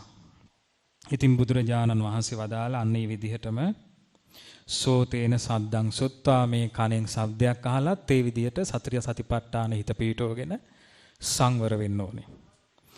ගානේන ගන්ධං ගහයිත්වා, නාසයෙන් ගන්ධයක් විඳින කොටත් සතර සතිපට්ඨානේ සිත පීඨවගෙන සංවර වෙන්න ඕනේ. ඇලෙන්නේ මේ ප්‍රිය ස්වરૂපෝ ගන්ධයට ඇලෙන්නෙත් නැහැ, අප්‍රිය දෙයට ගැටෙන්නෙත් නැහැ කියලා. ජීවහාය රසං සායිත්වා, ඒ කියන්නේ දිවෙන් රසය විඳින කොටත් ඒ ආකාරයෙන්ම සතර සතිපට්ඨානේ හිත පීඨවගෙන සංවර වෙන්න ඕනේ. කායේන පොට්ටබ්බං පුසිත්වා, කයෙන් පහස විඳින කොටත් සතර සතිපට්ඨානේ සිත පීඨවගෙන සංවර වෙන්න ඕනේ. ඊළඟට වදාලා මනසා ධම්මං විඤ්ඤාය, මනසින් මේ අරමුණු විඳින කොටත් ඒ ආකාරයෙන්ම කල්පනා කරන්න ඕනේ කියනවා. පිය රූපේ ධම්මේ නාදි මුච්චති, ප්‍රිය ස්වરૂපෝ අරමුණු වල සිත ඇලෙන්න දෙන්නේ නැහැ කියලා. අප්‍රිය රූපේ ධම්මේ න ව්‍යාපජ්ජති, අප්‍රිය ස්වરૂපෝ ධර්මයන්ගේ සිත ගැටෙන්න දෙන්නේ නැහැ කියලා කල්පනා කරන්න ඕනේ කියනවා. උපට්ඨීත කාය සතිච විහෙරති, මේ කායගත සතියේ සිහිය පිහිටුවාගෙන වාසය කරනවා කියනවා. අප්පමාන චේතසෝ, අප්‍රමාණ වූ සිතකින්. අන්න එතකොට ඒ ශ්‍රාවකයා දන්නවා කියනවා උපන්නා වූ අකුසලයන් ප්‍රහාණය වුණු කෙනාගේ සිතේ ස්වභාවයත් ප්‍රඥාවේ ස්වභාවයත් ඊටාම හොඳින් අඳුරනවා කියනවා. එතකොට මෙන්න මේ ස්වરૂපයේ මේ ස්වභාවය විත තමයි අපි ධර්මයේ ඔස්සේ අපේ ජීවිතේ කැඳවාගෙන යා යුත්තේ. ඉතින් උන්වහන්සේ නැවත උපමාවක් වදාලා, බුදුරජාණන් වහන්සේ වදාලා, මහණෙනි පුරුෂයෙක් ප්‍රාණීන් 6 දෙනෙක් අරගෙන ගැට ගහනවා කියලා කියනවා. අර විදිහටම ප්‍රාණීන් 6 දෙනා ගැට ගහනවා. ගැට ගහනවා, ණයාව අරගෙන ගැට ගහනවා. ඊළඟට කිඹුලව අරගෙන ගැට ගහනවා. පක්ෂියා අරගෙන ගැට ගහනවා. ඊළඟට බල්ලව අරගෙන ගැට ගහනවා. නරියව අරගෙන ගැට ගහනවා. වඳුරව අරගෙන ගැට ගහනවා. ගැට ගහලා එකට ගැටයකුත් ගහනවා. දැන් මේ ගැටේ නිදහසේ තියන්නේ නැහැ කියනවා. මේ මැද තියෙන ගැටේ හිර කරනවා කියනවා පොළවේ ශක්තිමත්ව ගහපු ඉන්නකට, කණුවකට මේ මැද තියෙන ගැටේ හිර කරනවා. දැන් මේ සත්තු 6 දෙනාට කොහෙටවත් යන්න පුළුවන්ද? කිසිම තැනකට යන්න බෑ. බලවත්ම සතාටවත් යන්න බෑ දැන්. දැන් මේ සත්තු 6 දෙනා එක කණුවක හිර කරලා තියෙන්නේ. දැන් කලින් කණුවක හිර කරලා තිබුණේ නැහැ. ඒ නිසා ඕන පැත්තකට යන්න පුළුවන් වුණා. දැන් එක කණුවක හිර කරලා තිබ්බට පස්සේ දැන් මේ සත්තු මුලින් දඟලනවා යන්න. හැබැයි කණුවේ හිර කරලා තියෙන නිසා යන්න බෑ. ටික වෙලාවක් දඟල ඉඳලා වෙහෙස වෙවි ඉඳලා පොරකකා ඉඳලා අන්තිමට මොකද කරන්නේ? හති වැටෙනවා. මහන්සි වෙනවා. ඊට පස්සේ ඒ සත්තු 6 දෙනා ලස්සනට අර කණුව ළඟ බිම තැම්පත් වෙලා ඉන්නවා. ඒ සත්තු 6 දෙනා තේරුම් ගන්නවා දැන් අපිට යන්න බෑ. දැන් දඟලන්නේ. දැන් බලන්න මේ මුලින්ම මේ කැලින් අල්ලගත්ත සතෙක් ගැට ගහලා තියෙද්දි යන්න දඟලනවා. කාලයක් ගියාට පස්සේ දඟලන්නේ නැහැ. මොකද ඒ සතා දන්නවා දැඟලුවට යන්න විදිහක් නැහැ කියලා. ඉතින් බුදුරජාණන් වහන්සේ වදාලා ආනේ වගේ මේ කායගත සතියේ සිත පිහිටුවාගෙන වාසය කරන ශ්‍රාවකයාගේ ඇස කන නාසය දිවකය මනස ප්‍රිය ස්වરૂප වූ අරමුණු වල ඇලෙන්නේ නැහැ කියනවා. ප්‍රිය ස්වરૂප වූ අරමුණු කෙරෙහි ගැටෙන්නේ නැහැ කියනවා. අප්‍රමාණ වූ සිතකින් වාසය කරන්න පුළුවන් කියනවා. සංසිඳුණු සිතක් සංසිඳුණු කෙනෙක්ගේ ප්‍රඥාවක් ඊ타ත්ම හොඳින් අඳුනන ශ්‍රාවකෙක් බවට පත් වෙනවා කියනවා. ඉතින් බුදුරජාණන් වහන්සේ වදාලා මහණෙනි මේ උපමාවේදී මේ දැඩි ශක්තිමත් කණුවක් ශක්තිමත් ඉන්නක් කියලා වදාලේ කායගත සතියටයි. ශක්තිමත් ඉන්නක් කණුවක් කියලා වදාලේ කොමකටද? කායගත සතියටයි. එතකොට දැන් මේ උපමාවට අන්තිමටම එකතු වුණු කොටස තමයි මේ 6 දෙනාගේ මැද ගැටේ කායගත සතිය කායානුපස්සනාව කියන ශක්තිමත් කණුවෙන් මහ පොළොවේ හිර කරන්න ඕනේ. අන්න එතකොටයි මේ ඇස කන නාසය දිවකය මනස ප්‍රිය ස්වરૂප මිහිරි ස්වરૂපෝ දේ කෙරෙහි ඇදිලා යන්නේ නැත්තේ. ඉතින් ඒ නිසා බුදුරජාණන් වහන්සේ වදාලා තස්මාතිහ භික්කවේ ඒවං සික්කිතබ්බං මහණෙනි ඒ නිසා මෙන්න මේ ආකාරයෙන් සිහිපත් කරන්න ඕනේ සිහික්මෙන්නට ඕනේ කියලා. කායගතානෝ සති භාවිතා භවිස්සති බහුලී කතා. මේ කායගත සතිය භාවිතා කරමින් පවත්වනවා කියලා. කායගත සති කායනුපස්සනාව භාවිතා කරමින් පවත්වනවා. යානි කතා වත්තු කතා යානාවක් ලෙස පුරුදු පුහුණු කරගන්නවා. මොකද යානාවක් Tamanට හුරු වුණාට පස්සේ ඉක්මනටම වාහනේට නැගලා ගමන් බිම යන්න පුළුවන්. වාහනේ හුරු නැත්තම් ඉක්මනට යන්න බෑ. වාහනයක් වගේ පුරුදු කරගන්න ඕනේ කියනවා කායානුපස්සනාව. ඊළඟට වදාලා අනුට්ඨිතා ಪರಿචිතා සුසමාරද්ධාති. තමා තුළ මනාකොට මේ කායානුපස්සනාව පිහිටුවාගෙන නැවත නැවත කායානුපස්සනාව ආරම්භ කරමින් නැවත නැවත කායානුපස්සනාව යෙදෙමින් වාසය කළ යුතුයි කියා බුදුරජාණන් වහන්සේ වදාලා. ඒවං හි හෝ භික්කවේ සික්කිතබ්බන්ති මහණෙනි මෙන්න මේ ආකාරයෙන් හික්මෙන්නට ඕනේ. අන්න එතකොටයි සංවර භාවය ඇති කරගන්න පුළුවන් වෙන්නේ. එහෙනම් අපිට මේ උතුම් බුද්ධ දේශනාවෙන් අපිට දැනගන්න ලැබිච්ච ධර්මයේ තමයි ඇස කන නාසය දිවකය මනස සංවර කර ගැනීම පිණිස අප විසින් කරගත යුතු දේ තමයි කායානුපස්සනාවේ සිත පිහිටුවාගෙන වාසය කිරීම. කායානුපස්සනාව යානාවක්සේ පුරුදු පුහුණු කර ගැනීම. කායානුපස්සනාව නැවත නැවත ආරම්භ කරමින් පරණ වෙන්න දෙන්නේ නැතුව කායානුපස්සනාව තමන්ගේ ජීවිතයේ අංගයක් කර ගැනීම. මේ ආකාරයෙන් අපේ ජීවිතේ ධර්මයේ ඔස්සේ පුරුදු පුහුණු වුණොත් අපේ ජීවිතේ ධර්මයේ තුල සංවර භාවයකටපත් වෙනවා. අපේ ජීවිතේ ධර්මයේ තුල සංවර භාවයකටපත් වුණොත් අපිට බුදුරජාණන් වහන්සේ වදාළ ඉලක්කය කරා ගමන් කරන්න පුළුවන් වෙනවා. ඉතින් ඒ නිසා ඒ බුදුරජාණන් වහන්සේ වදාළ ඉලක්කය කරා ගමන් කිරීම පිණිස බුදුරජාණන් වහන්සේ වදාළ මේ පරම පිවිතුරු ශ්‍රී සද්ධර්මය ඒකාන්තෙන් අප සියලු දෙනාට පිහිට උපකාරයක්ම වේවා. සාදු සාදු සාදු. මේ විදියට කියන්නේ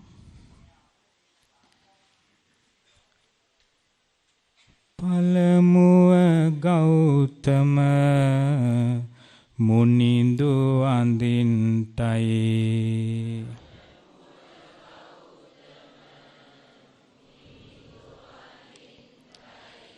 දෙවනුව සිරි සද හම් නම දින්ටයි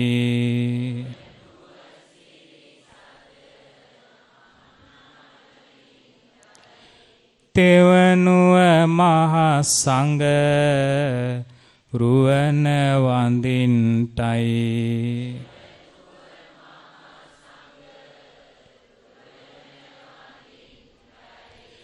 සාදු සාදු තුනු රුවන වඳින්ටයි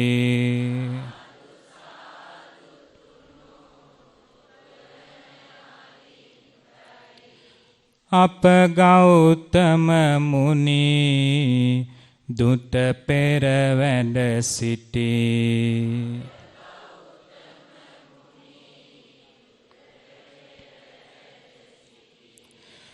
ජයගෙන තුන් ලොව මුදුන් පැමිණ සිටි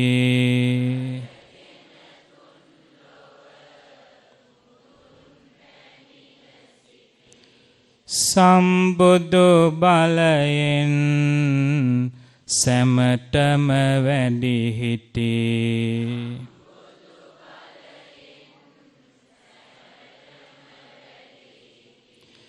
කස්සප භගවත් මුනිඳුය ලොව සිටි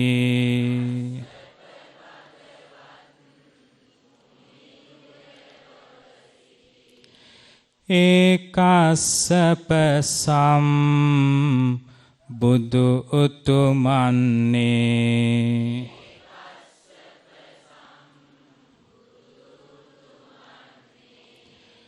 සිල් ගුණ ඇති උව සුවෙක් සිටින්නේ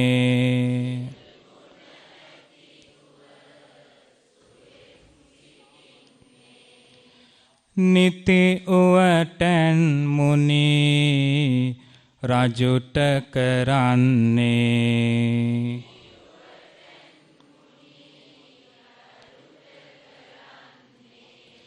ගටිකාර යන නමිනුයි උන්නේ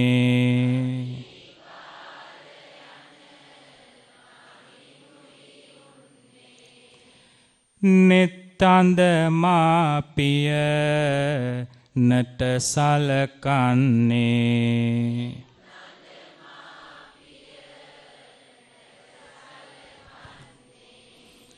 අනගැමි ඵලයට පැමිණ සිටින්නේ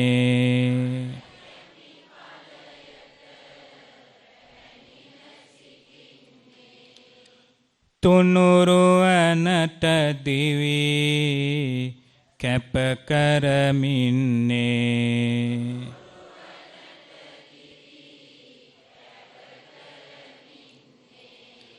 කස්සප සම්බුදු සසුන වඩන්නේ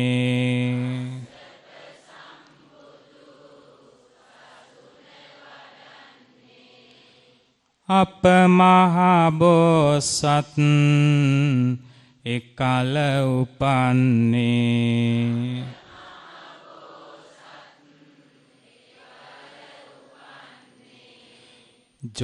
ජෝතිපාල යන නම ලැබ ගන්නේ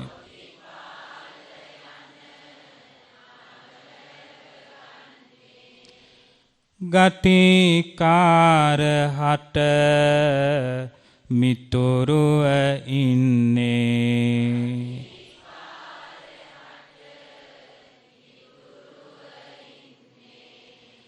කලන මිතුරු රැක වරණ ලැබෙන්නේ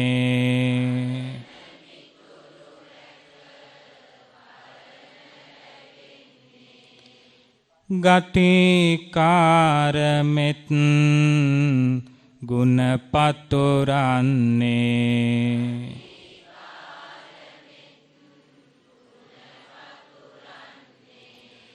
ජෝතිපාල හට සැපත සදන්නේ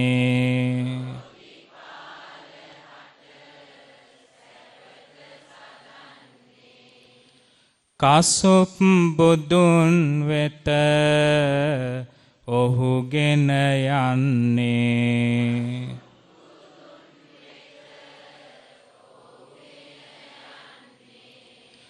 පැවිදි බවට මග සලසාලන්නේ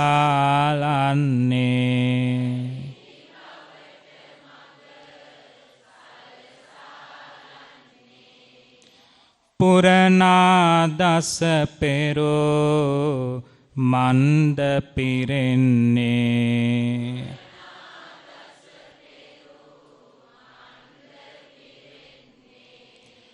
කරුණා ගුණයට නිතියමු වන්නේ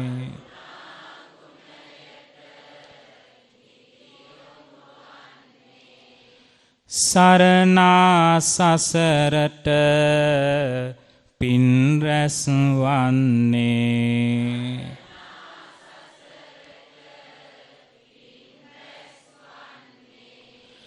තිලොනා මුනි දුගේ පිහිට ලැබෙන්නේ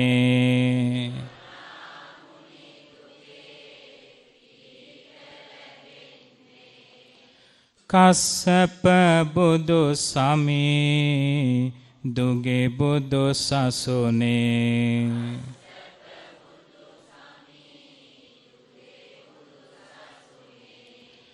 ගටිකාර ගුණ යටමයි නැමුනේ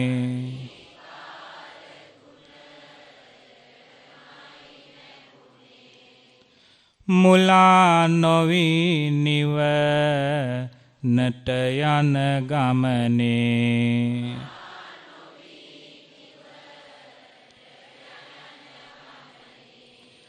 අනාගාමි බඹ ලොවෙහි ඉපදුනේ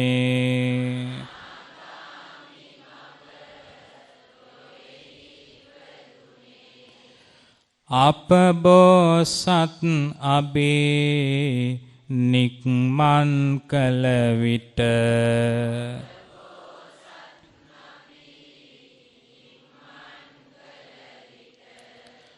අනෝමගං තෙර වැලි මළුවේ සිට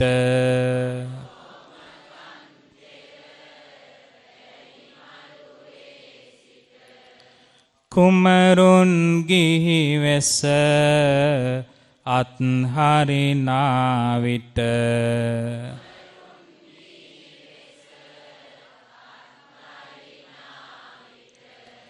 ගටිකාර දිස් විය අහසේ සිට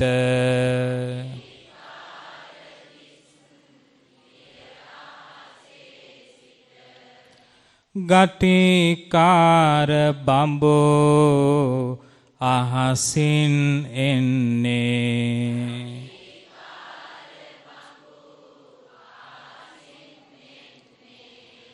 කුමරුන් අටපිරි කරයි පුදන්නේ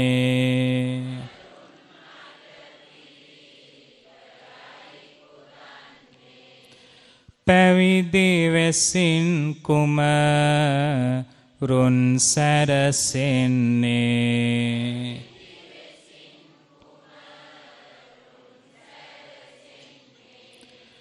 කලන මිතුරු දම සැපත සදන්නේ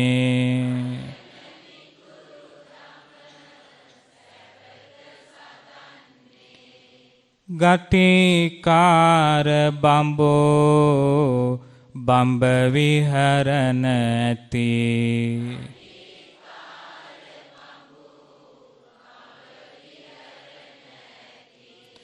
දෙවියන්ගෙන් ලද වැඳුම් පිදුම් ඇති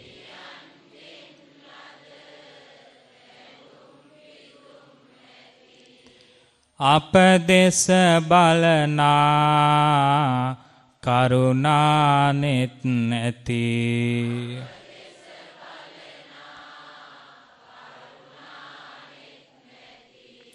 දුකට පිහිටවන මහගුණ කඳ ඇති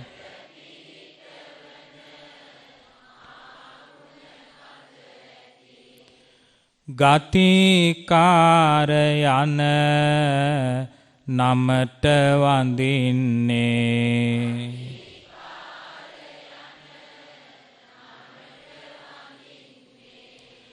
ගටිකාර මහා සෑකරවන්නේ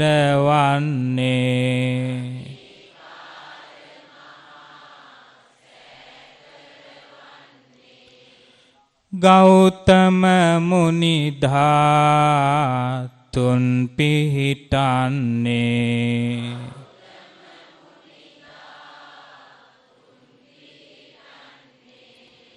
ගටිකාර මහා සෑය වඳින්නේ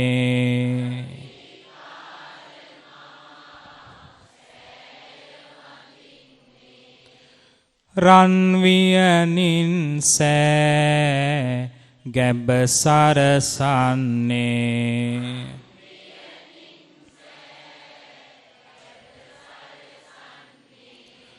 සඳුන් අරටුගෙන අසුන තනන්නේ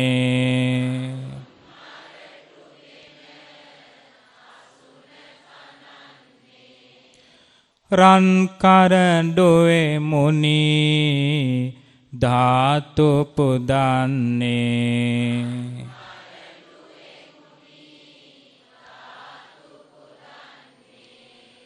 ගටිකාර මහා සෑය වඳින්නේ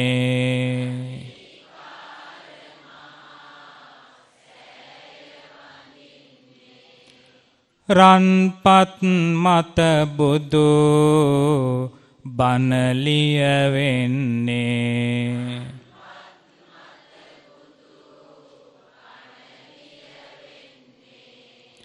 රන් බඳුනේ සිහ තෙලක් ලෙසින්නේ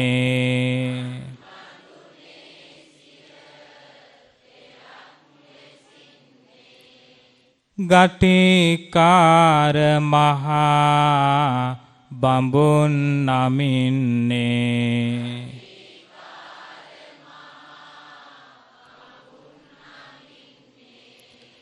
ගෞතම බුදු සසෝ නටයි පුදන්නේ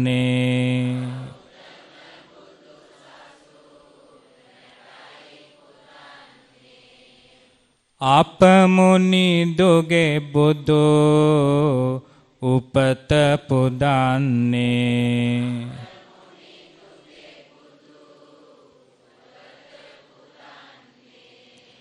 සම්බුදු බව දම් සකද පුදන්නේ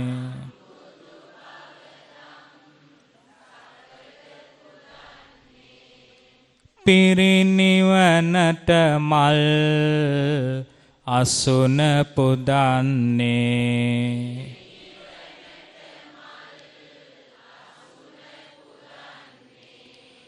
ගෞතම බුදු සසෝ නටයි පුදන්නේ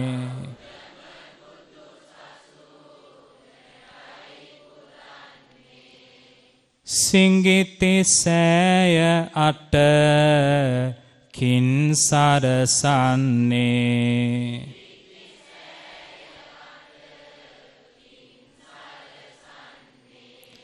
නෙළුම් පතින් සෑ වට සරසන්නේ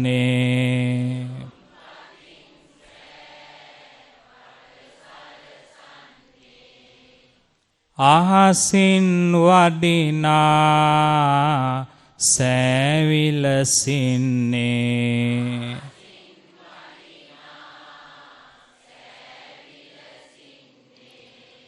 ගටිකාර සෑ අහසේ දිලෙන්නේ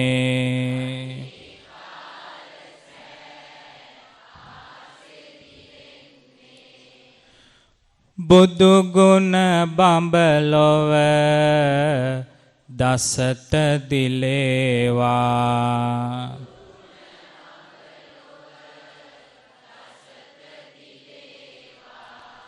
බුදු ගුණ දෙව්ලොව හැම පැතිරේවා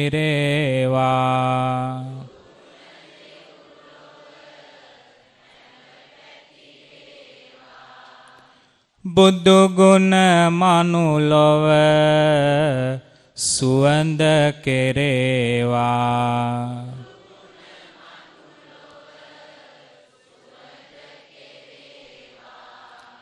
බුදු ගුණයෙන් ලොව සිත සැලසේවා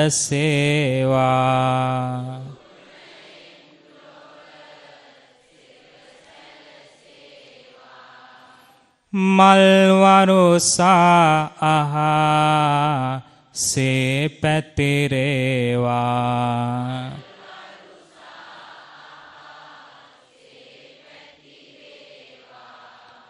සිල් ගුණයට සිත අවනත වේවා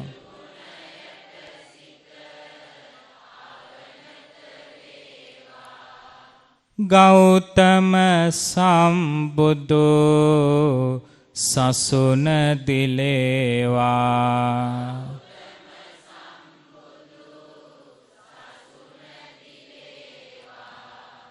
ගටිකාර සෑ රැස් විහිදේවා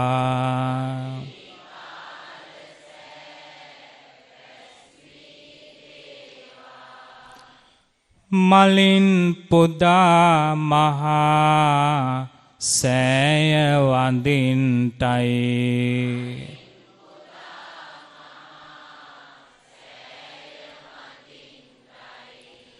මල් මාලාවෙන් බඳ සරසන්ටයි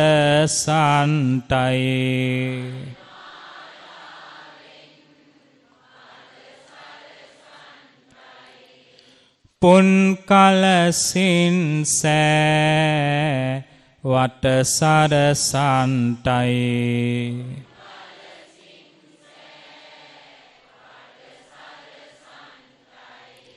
ගටිකාර මහා සෑය වඳින්ටයි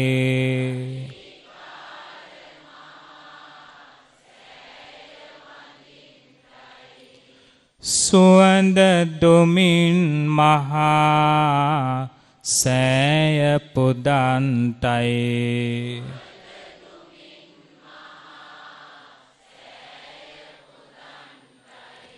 සුවඳ මලින් මුනි රජොන් පුදන්ටයි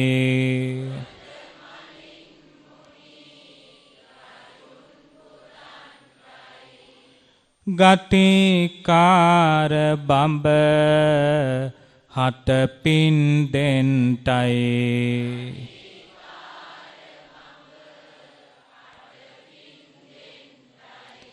සාදු සාදු මහා සෑය වඳින්ටයි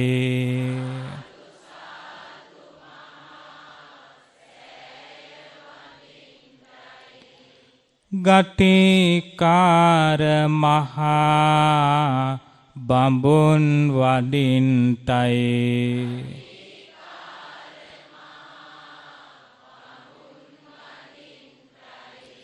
මේ පින් සතුටින් පවරාගන්ටයි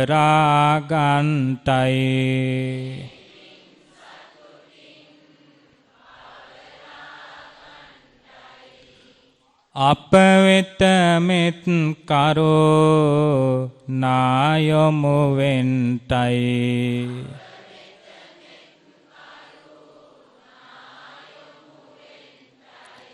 සියලු දෙනාහට සැපත සදන්ටයි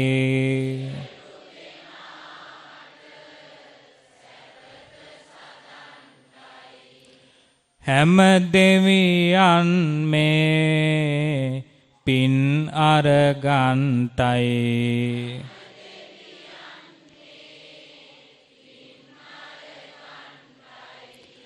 දෙව් සිරියෙන් සතෝ තින් බබලන්ටයි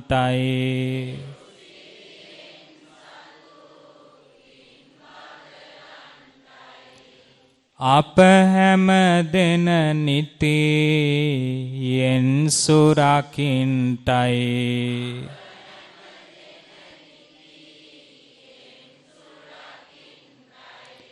සියලු දෙනට යහපත සලසන්ටයි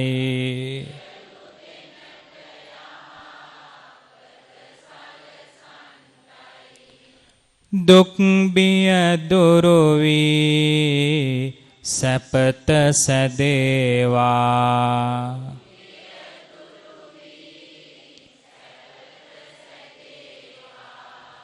සෙත් මග නිති යහපත සැලසේවා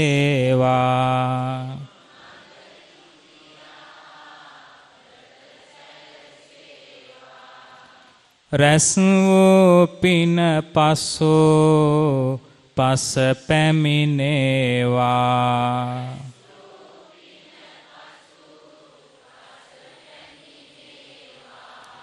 සිත් සනසන බුදු බණ වැටහෙවා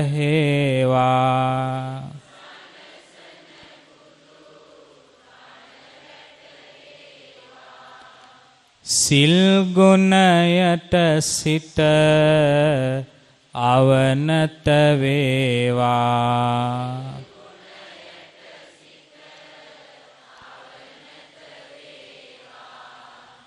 කල් නොයවා බුදු පිරිස රැකේවා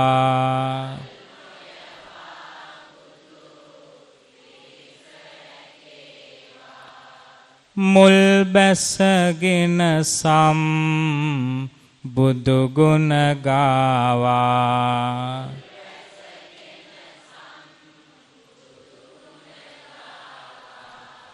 ගෞතම සසුනේ පිහිට ලැබේවා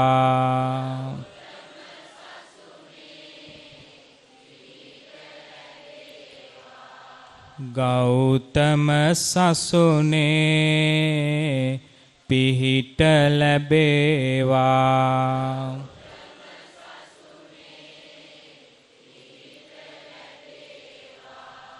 ගෞතම සසුනේ පිහිට ලැබේවා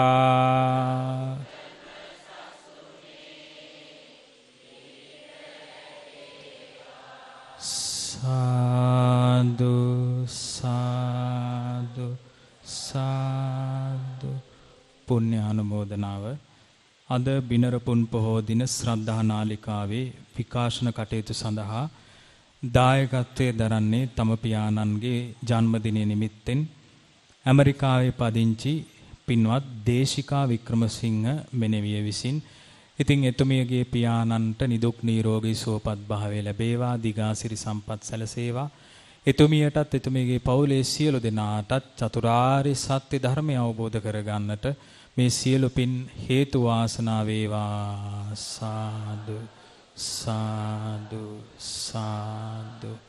ඒ වගේම විශේෂ පුණ්‍යානුමෝදනාවක් කරන්න තියෙනවා.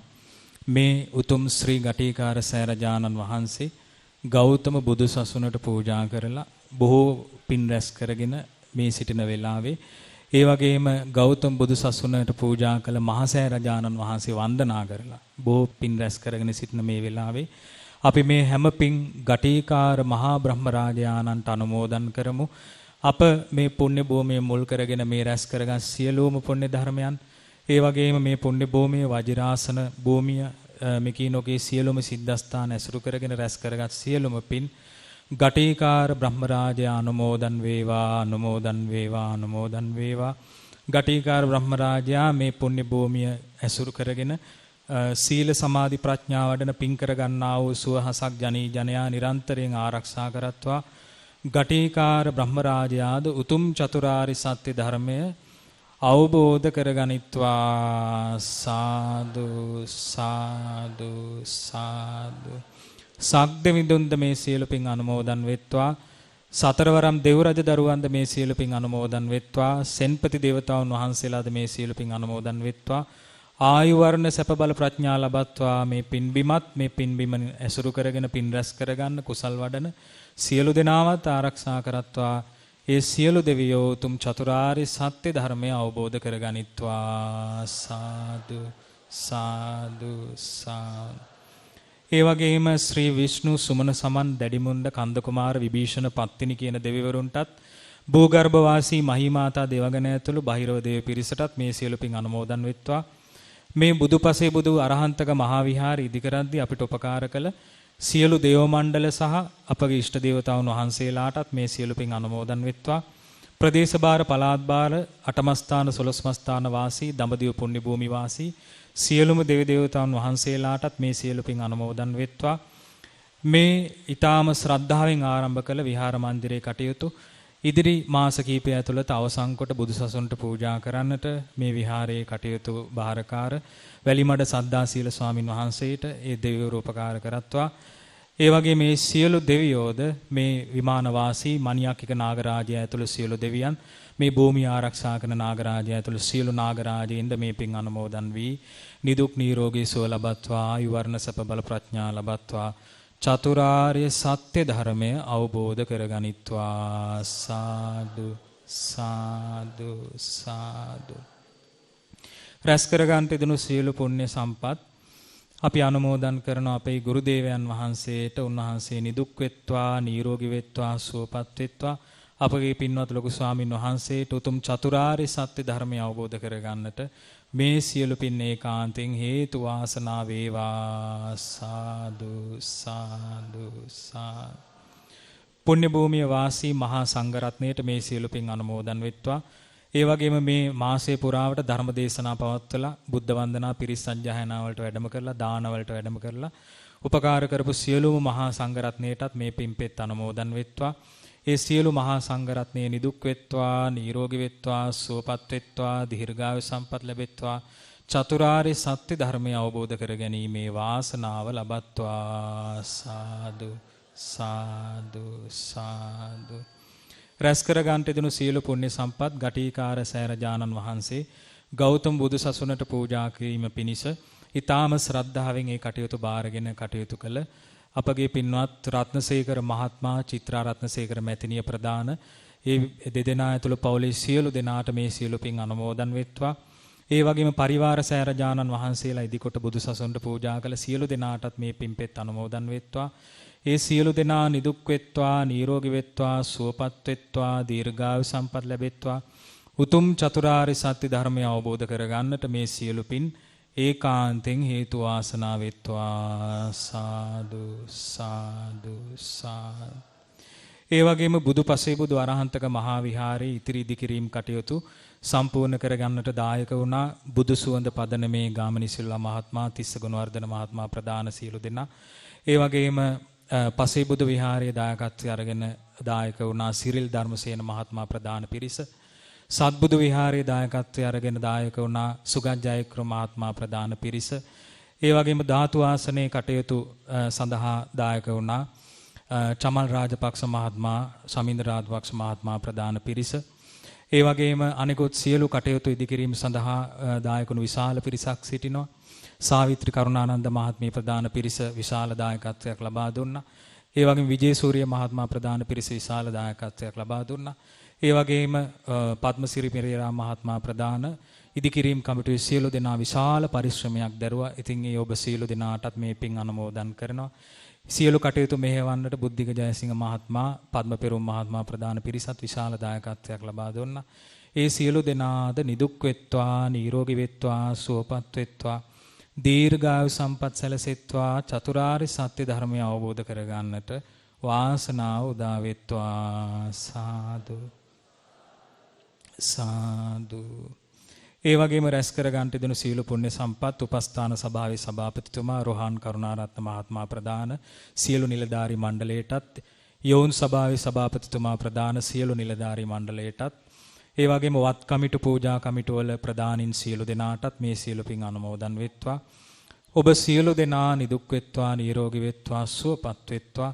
ඒ වගේම මෙකී නොකී නොඑක ආකාරයෙන් ශ්‍රම පූජා, ධන පූජා ආදීන් මේ උතුම් විහාර කර්මාන්තය, විහාර පූජාව සම්පූර්ණ කොට බුදුසසුන්ට පූජා කරන්නට දායක වුණු මේ සියලු දෙනාටත්, ලංකාවාසී ලෝකවාසී සියලුම දෙනාට, අපිට උදව් කරපු සියලු දෙනාට මේ පින් අනුමෝදන් වෙත්වා.